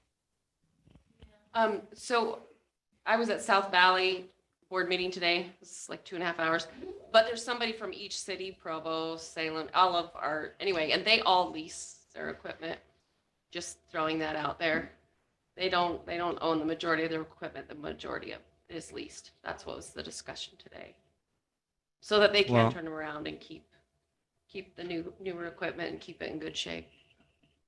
So just something to throw out there. I think it's I think the that's, right way to go. and that the balance though is with that and having newer equipment, but then not having control over when it gets repaired can be a little bit, a tricky balance for us as a small city, because if we have 2 trucks that go down, they're in the shop and a huge snowstorm comes. I think you'd have that problem anyway. Yeah, That's I what don't I know was if gonna that would say. be- I don't Vehicle think under lease warranty, makes you'd any have that difference. problem. Yeah. Yeah, we're down one right now. So there's only, the truck I drive is down there right now. And so John and I will shift and pivot tomorrow. And then we've got the big O, and that one's steady as it goes. It's it's the one that we can And always it's bank. paid for. It's not a lease, by the way. Yeah. That's awesome. Corbett, I do have one question though. With the lease coming due, it kind of maybe throws a wrench in this. Have we discussed tires by chance? We haven't. I Okay. mean, Dave's mentioned the fact that, it's hard to get, good traction. That's going to be everywhere. This last storm, we were slipping and sliding. We had one plow stuck at the salt shed. We had a plow stuck on Broad Hollow. I heard it. It was fun. So, The wet we had underneath, the snow on top. for sure, that was a funky. On my And nasty again, the stuff. trucks have run for days straight. Right. They have run for Yeah, 36 hours without stopping. it sure felt it, but So Yeah. They've been really used this year. As have We'll their sure be glad in drivers. the summer though. Well, in the drive, just the snow plowing in general has been really Phenomenal. good. Really good. Yes. Just remember that when I start asking for more money. It's okay. Okay. That is one of the 5 critical services that we supply as a city. And so I think if we're going to spend money, I'd rather spend it there than on a lawsuit any day. I was gonna say, hopefully we can shift some funds soon. Yeah, Mhm. amen. Some Okay, Things that we need. yeah. Anything else? Corbett, you're excused then. Thank you. Can I go home? Yeah, I think you can. Any thought to plowing? Well, you could have until Doral. started Plowing for talking. Elk Ridge? I mean, Subletting? right. I No mean, way. get some money to pay for these plows. We'd Is that need- even an option? we'd need 2 more plows, and we would need, in addition Whole to this bunch of building, people. to store them. So if we can talk you into that, we might be able to make I'm a deal. just throwing it out there. Yeah. Could No, be storage I is like still where an you're going issue. with that. We'll just have to keep sending the brush truck out as our main revenue source. Exactly. Put a plow on it. Yeah, yeah. Sky Lake. Okay. is And one of where- those. Don't sulkies. give Yeah. Corbett that idea. That's right. That concept, don't stop there with that concept, because, why should everybody, I mean, if everybody has redundancy in their water system, everybody has 2 wells, right? So why not share a well with Elk Ridge like we do with Stapleton? Yeah. I think there's options there. I think there's a cooperative effort that can be made that would benefit everybody, both us and Elk Ridge, if we get a co-op. Get the water together. Not the guy that needs to do stuff. I don't think we burnt the bridge with Elk Ridge. Oh, I think oh. they burnt it when I left. Okay, so you burnt a bridge with Elk No, Ridge. they burned his bridge. They burnt it. Okay, but there is a burnt bridge as between you and Elk Ridge. Don't plow that one. Right. All right. Could you Yeah, tell no, us, I Dave? think that's a great point. So you're talking, take the Salem shared well potentially offline or sell it to them and then have our second well be the Elk Ridge well or an Elk Ridge shared well? Elk Ridge is in a lot worse situation than they realize they are. And I think we could mutually benefit if we were to share, we were to join together, redevelop the local King well, which is one of the recreation associations. All right. That'd be interesting. Yeah. We could benefit from, I think Elk Ridge would benefit by far, but the last thing you want to see happen is have your neighbors boiling water because we didn't do that. Okay, well, fair enough. Thank you. Deserves- Doral, can Corbett go now? Please, bye. Yeah. Bye. Thank you. Hope to see you again soon. Our next one is Deputy Dudson, and he's not here, but he did send me his report if you would like me to read it on his Yeah, behalf. please. On behalf Because of Deputy Dudson, I Carrie. put it in the newsletter, so he sends it me the first week of every month. So we had 4 citizen contacts, just general officers. 1 disturbance, 11 extra patrols, 1 parking problem, 1 suspicious, 1 VIN inspect.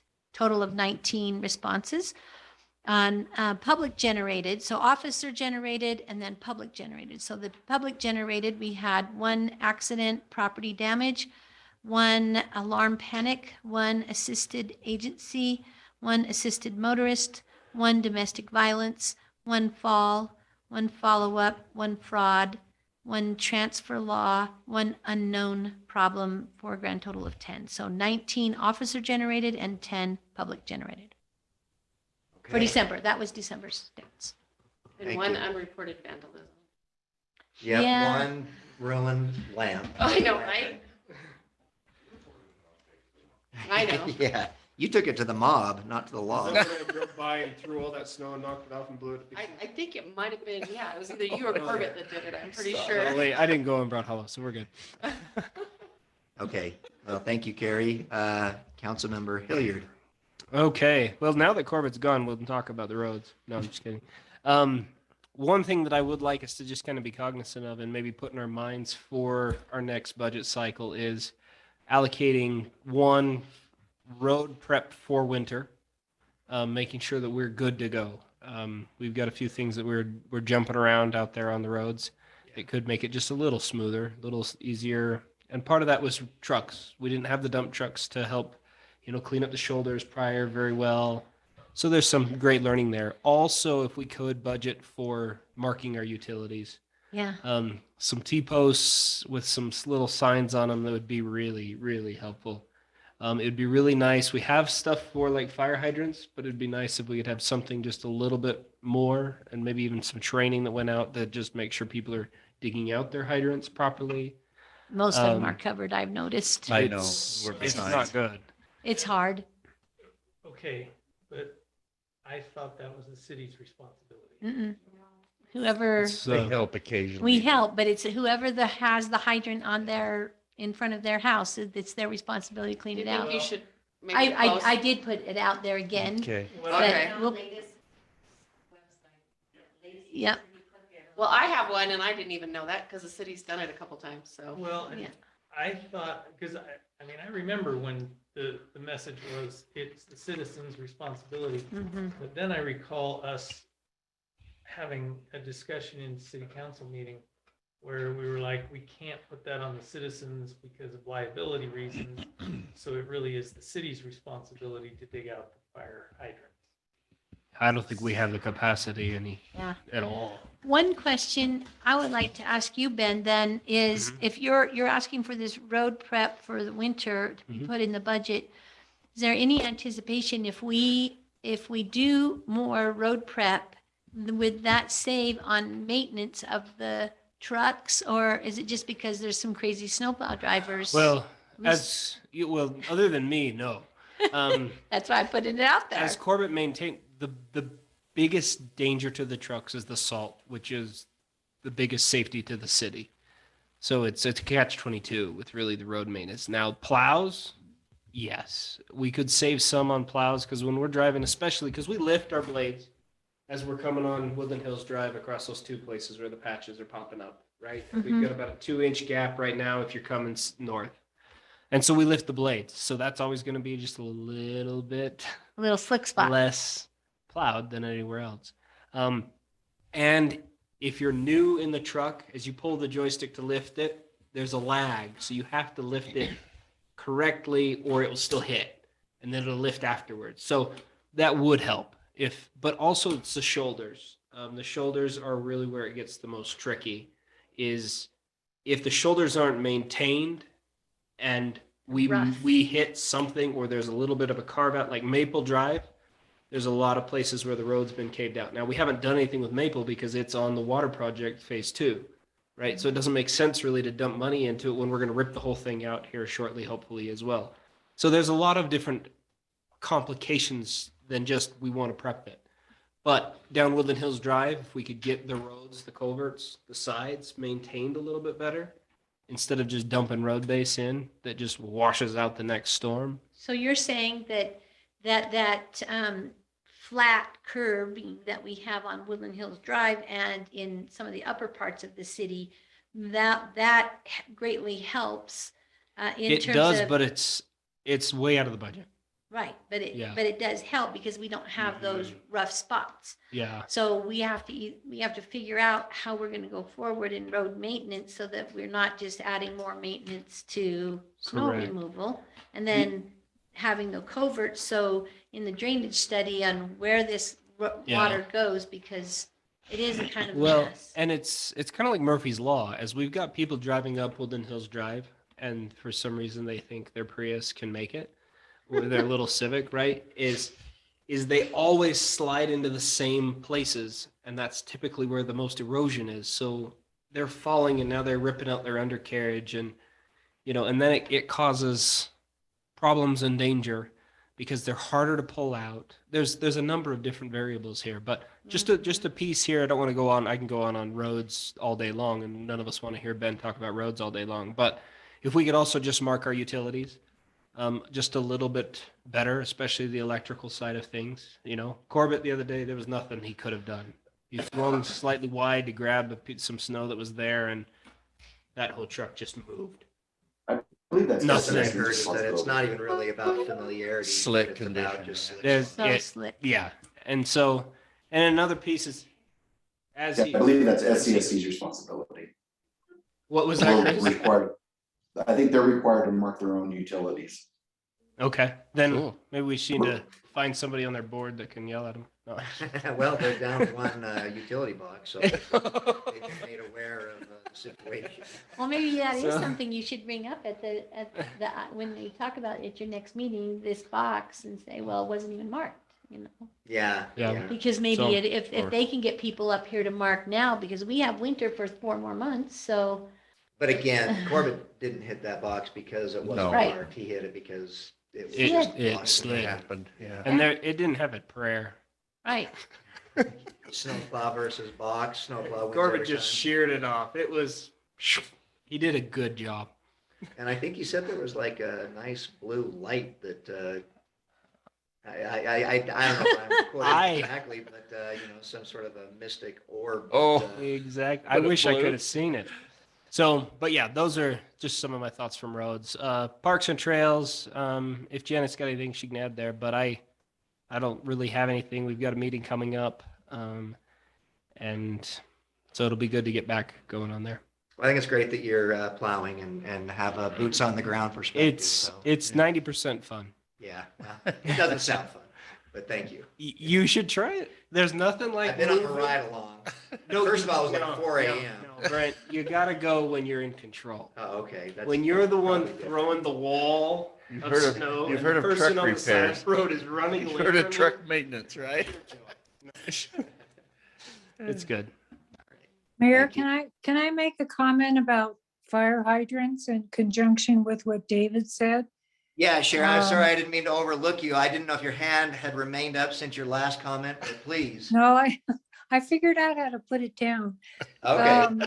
I really like what Craig and Doral did during the fall or summer, going around to all the properties and seeing if we were compliant, with ordinances pertaining to fire.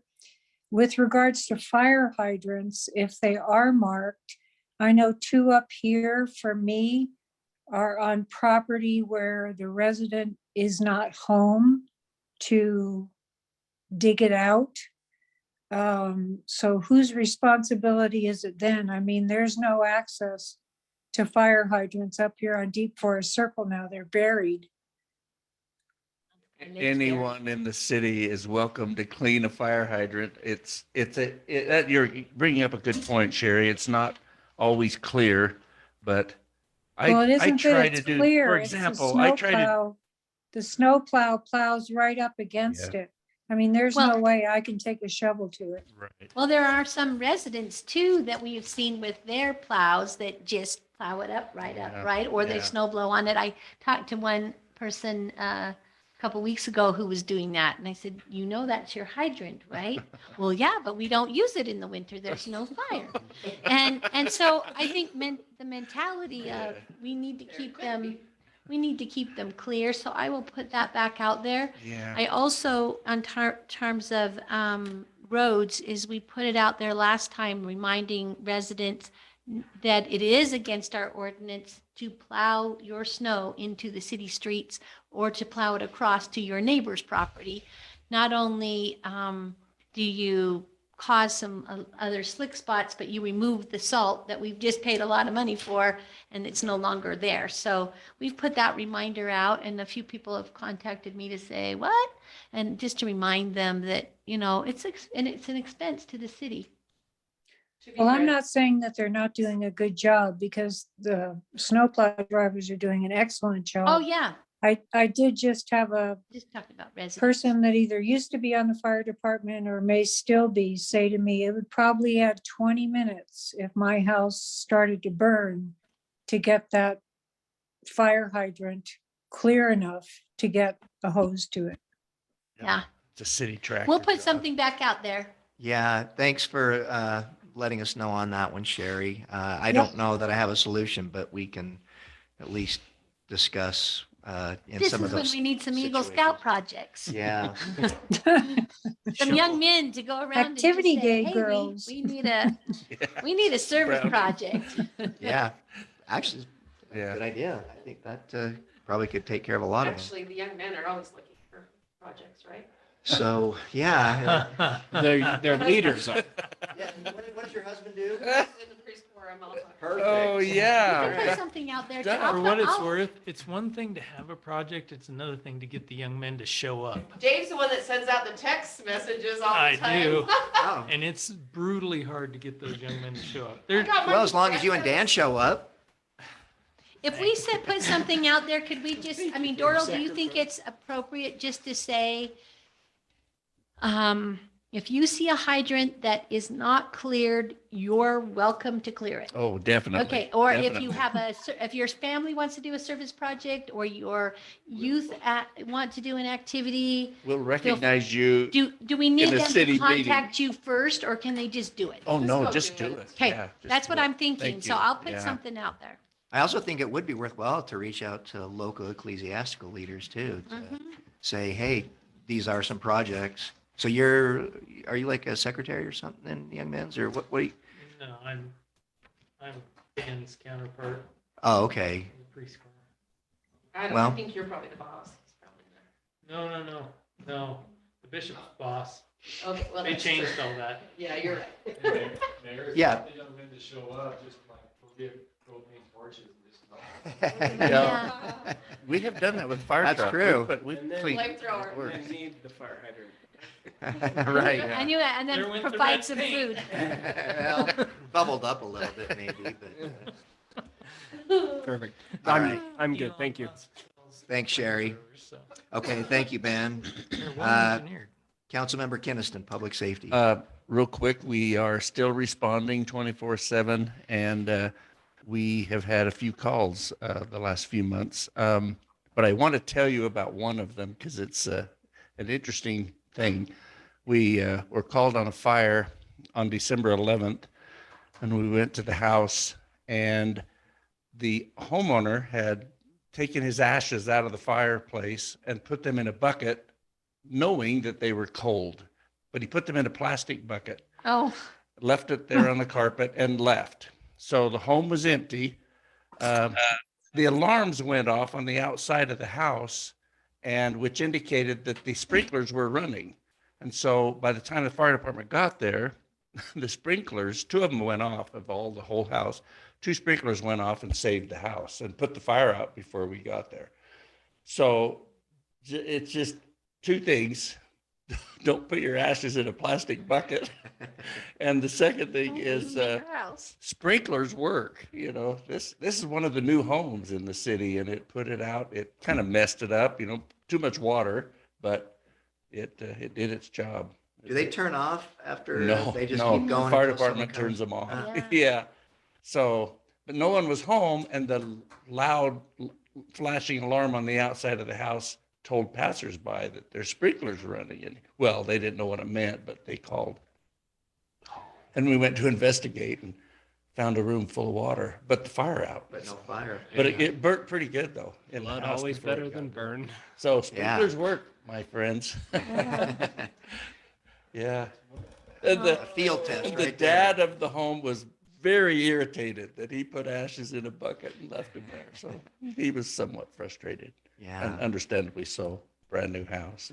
Oh, yeah. Okay, Well, so thank you. No, Yeah. a good cautionary tale, but a good outcome too. yeah, interesting. That's it? That's all. Okay, Yeah, thank you. Councilmember Lunt.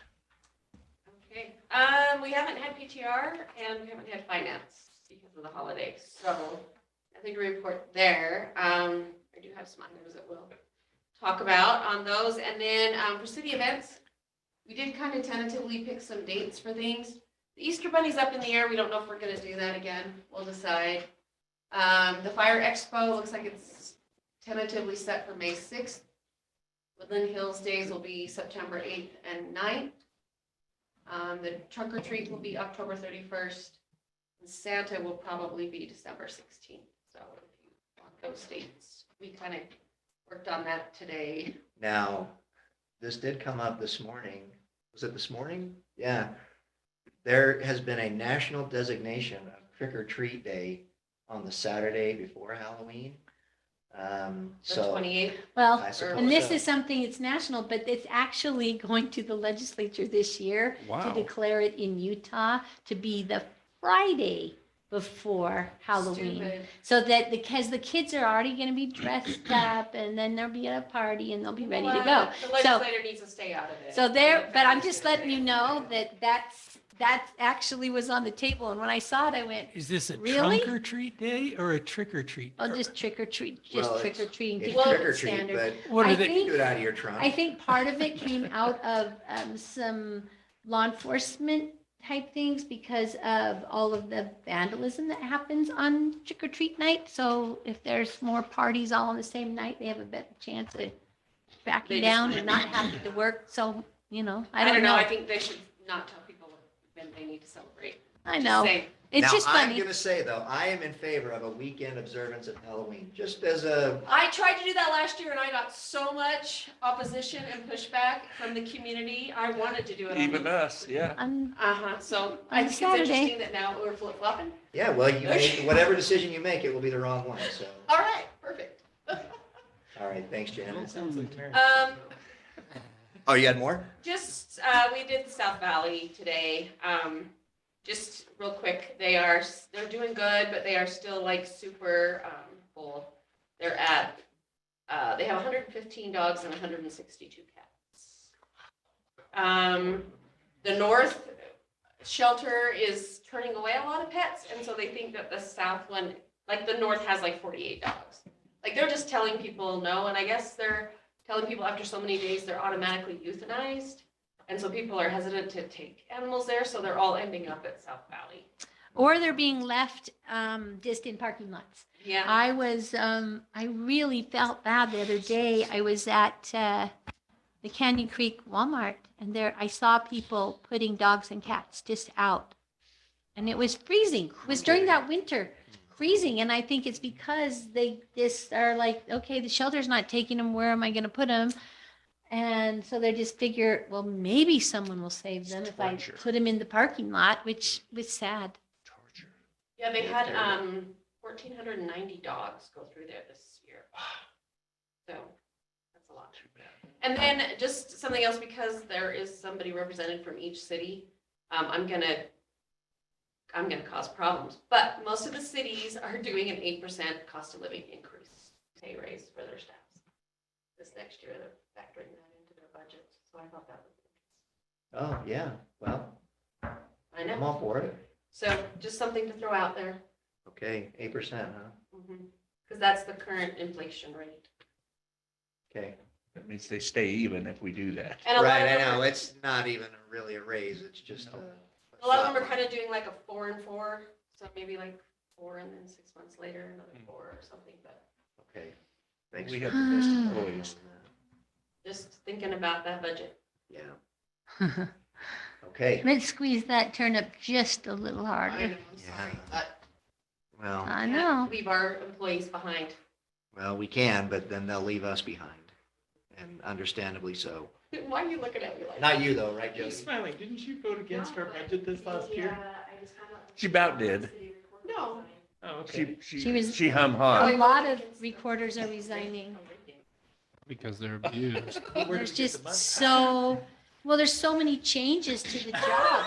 Thanks for remembering that, Constant Dave. changes to the job that are increasing the time and energy. So just to keep up with regulatory compliance for a clerk, it's amazing that Jody can do more than just what she's mandated to do. Dave, that's Well- because utility companies and companies like that. are So- reporting Please don't go records. Anyways. anywhere. Yeah. Raising our rates, that's why I'm voting against it. All There's a right. rate increase. Thanks, Janet. Oh, you mean the SCSD rate increase or? I don't remember what it was, but yeah, Oh, okay. that's why. Okay, Councilmember Malkovich. Yep, so communication team, we are very happy to have Shay Smith, our new deputy clerk, to join our communication team. And so we should be able to get things out on a timely manner because the two that will be on the team with me, then we will have one week, one the next. So they're only going to have to do something every other time, but we are going to meet pretty regularly, consistently.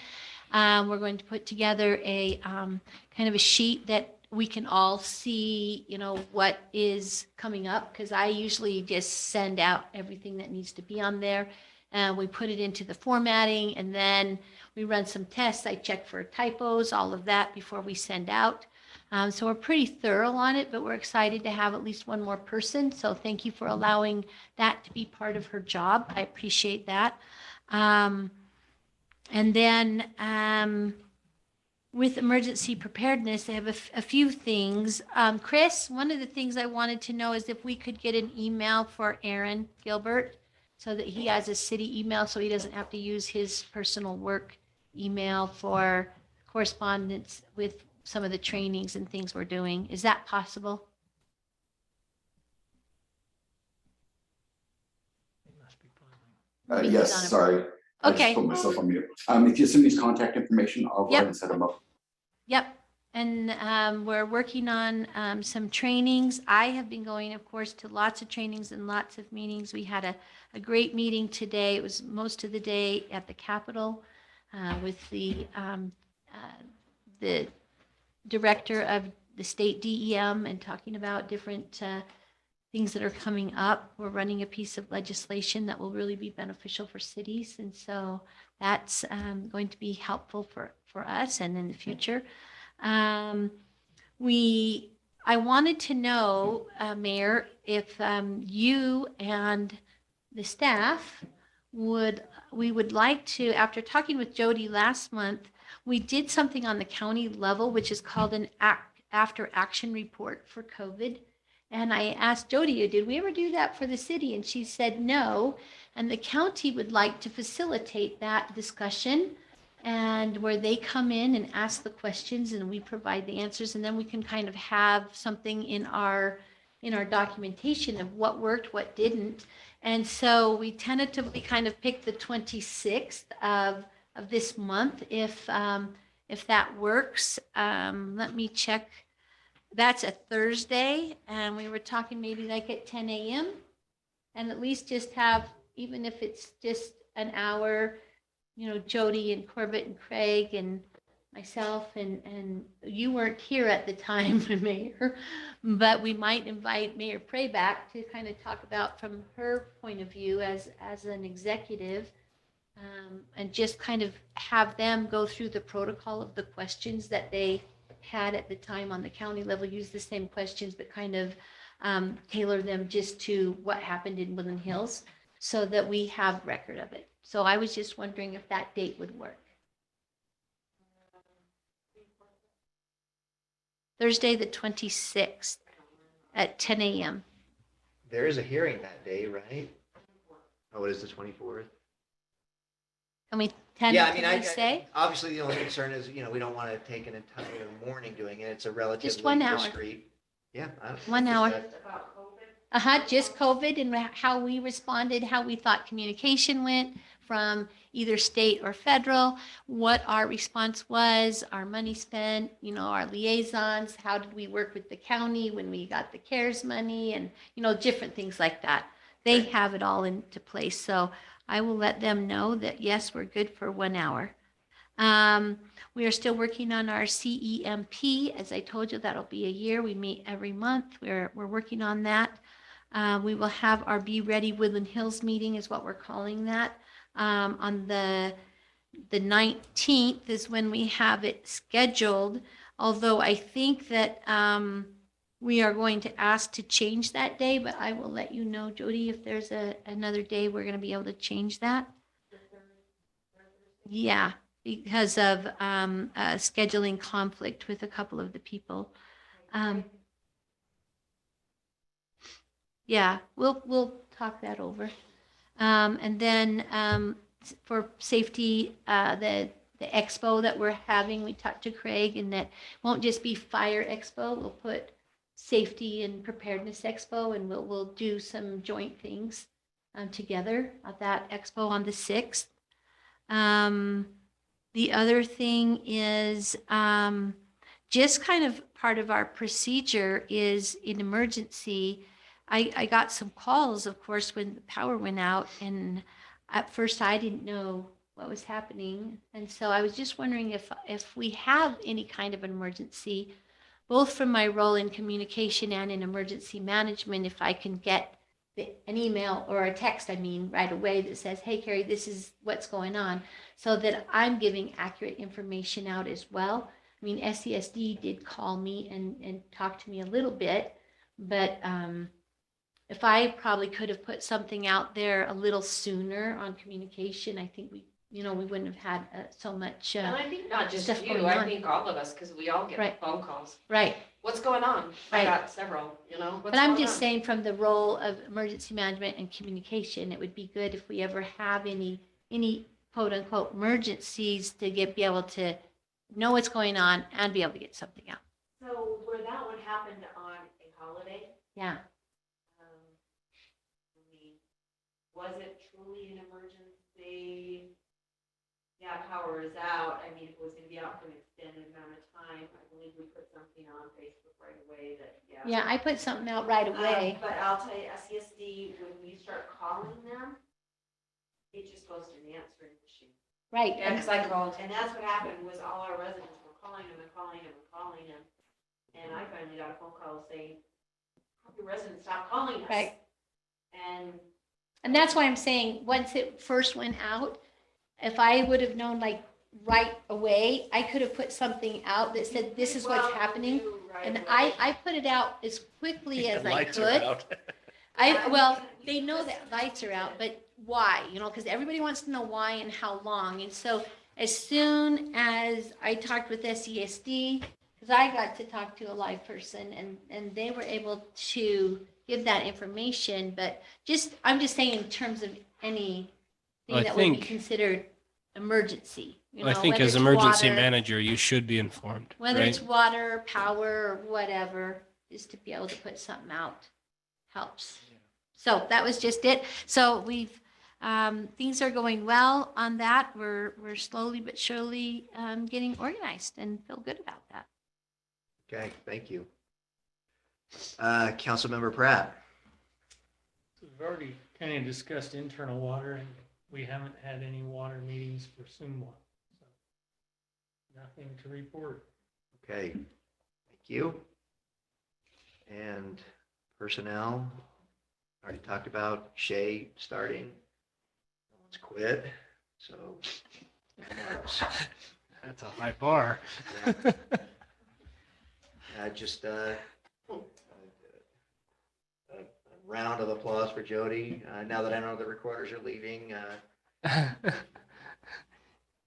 don't know if that was a subtle way to just kind of threaten us a little bit. Bring her flowers tomorrow, Mayor. been there for 15 years. Well, Orb's kind of going through a real big mess with their mayor and council, and it's, yes, it's a very big understatement. And so the staff is just done. Yeah, it's not a pretty sight. Okay. Well, Hopefully you're not you- best friends with that group. Yeah, no, I don't know anything. They're not a about city it. to emulate. So you can But you'd, Mayor. you'd let us know, right? I mean, that, You see it for sale. okay, all right. As long as, We can Drive remove by and that. rip it out. Yeah. Yeah, we'll snowplow it out of the way. we just want a chance to talk you out of it. That's all. And we know the guy to do it. Yeah. Right.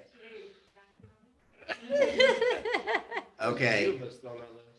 14 upcoming agenda items. So as Mark mentioned, so we would like to get that, the public works discussion out there. So the public hearing, so that's changed to 14. Valentine's and a town hall meeting and a budget work session.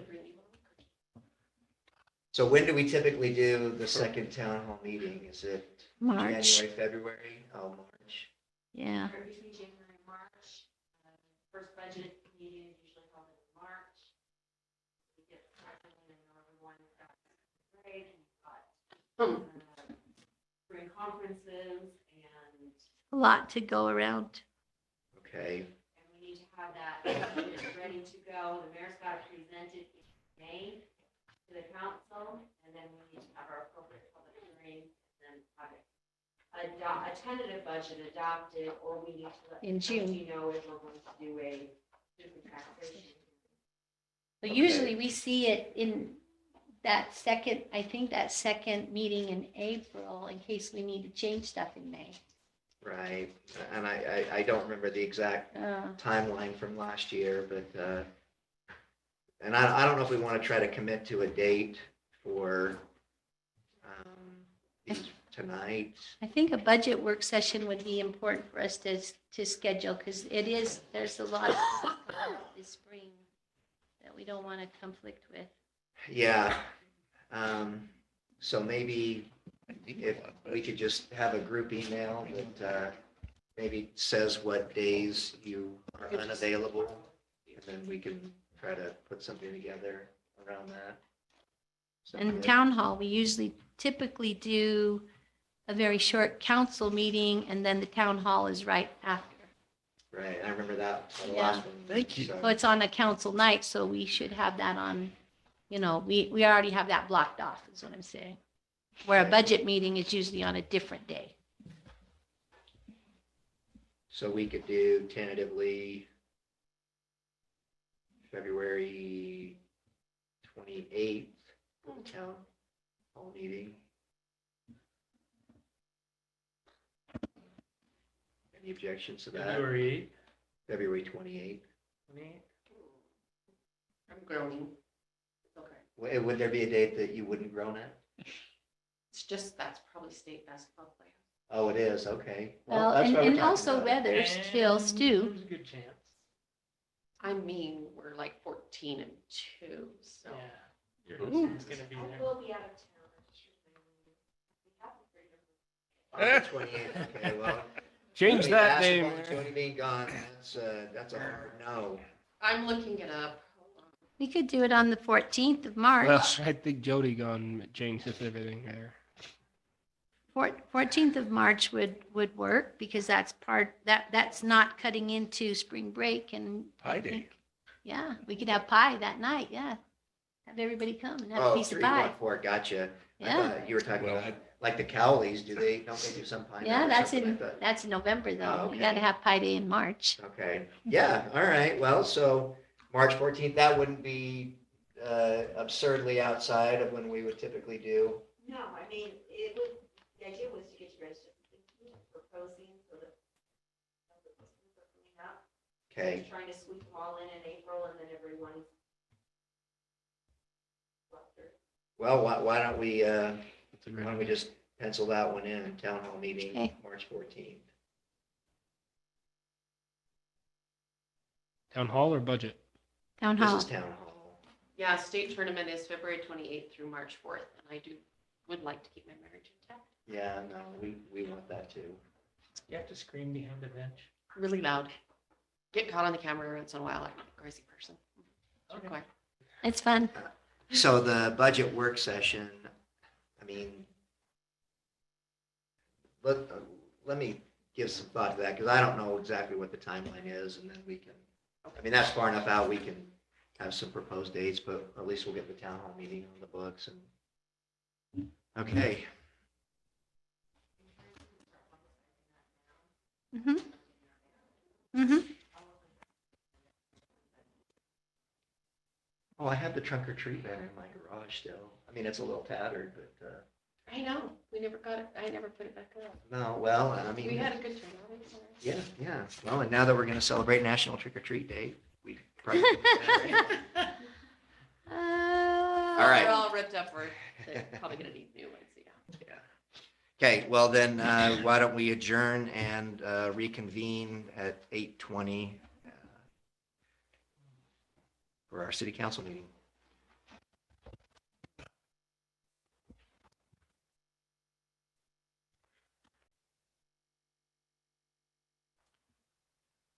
Okay, we'll call tonight's city council meeting to order. Doral, would you please lead us in the pledge, and then Ben, will you lead us in prayer?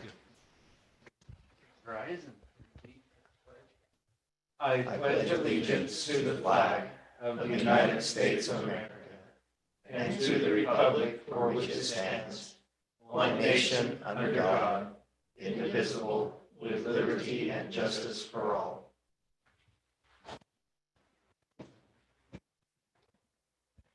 Our dear Father in heaven, we are so very grateful to gather together as thine elected officials, as those that also serve in the city, and for our staff. We are so very grateful for thy hand, thy watchful hand over our dear city. We pray that thou wilt guide us this evening. We may be able to make decisions in accordance with thee, that we may be able to best serve the residents of our wonderful city, that they may know that we think hard on our decisions and that we deliberate extensively to make sure that we are doing thy will and what's best for them. Pray that thou wilt guide us again this evening.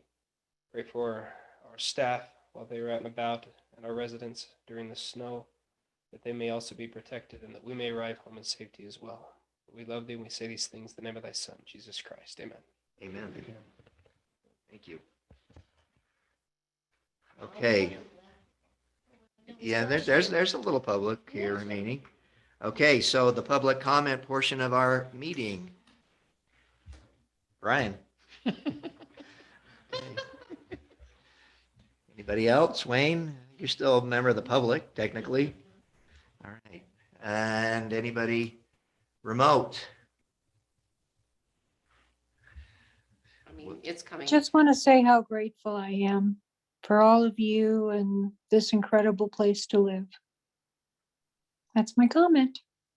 That is a comment, I think, very much appreciated. So thank you for saying so.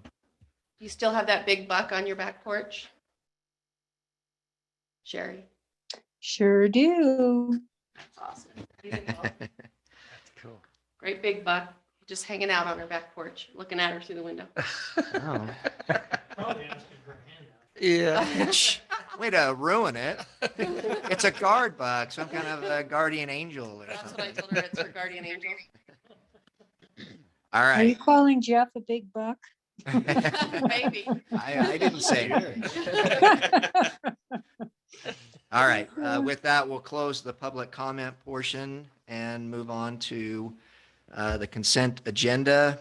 The city council meeting minutes, we are going to table that. And why is that? We just don't. Oh, okay. Well, that's, see, and I didn't need to call you out and embarrass you, but especially how I already know that you're barely staying engaged. She's been training a new employee. She hasn't had time. Yeah. All right. Thanks, Jody. Okay, the October 2022 and November 2022 financials.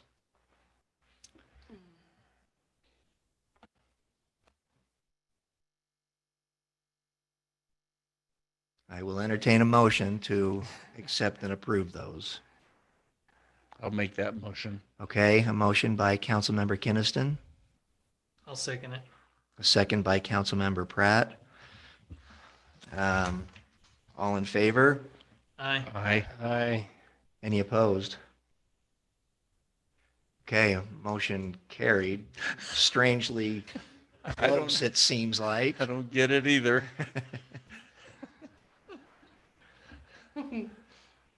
Okay. Item 22, Resolution 2023-1, adopting the October 2022 check approvals.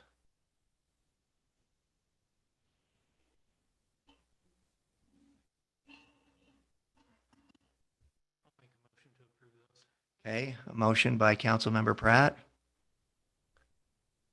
I will second his motion. a second by Councilmember Kinnison. All in favor?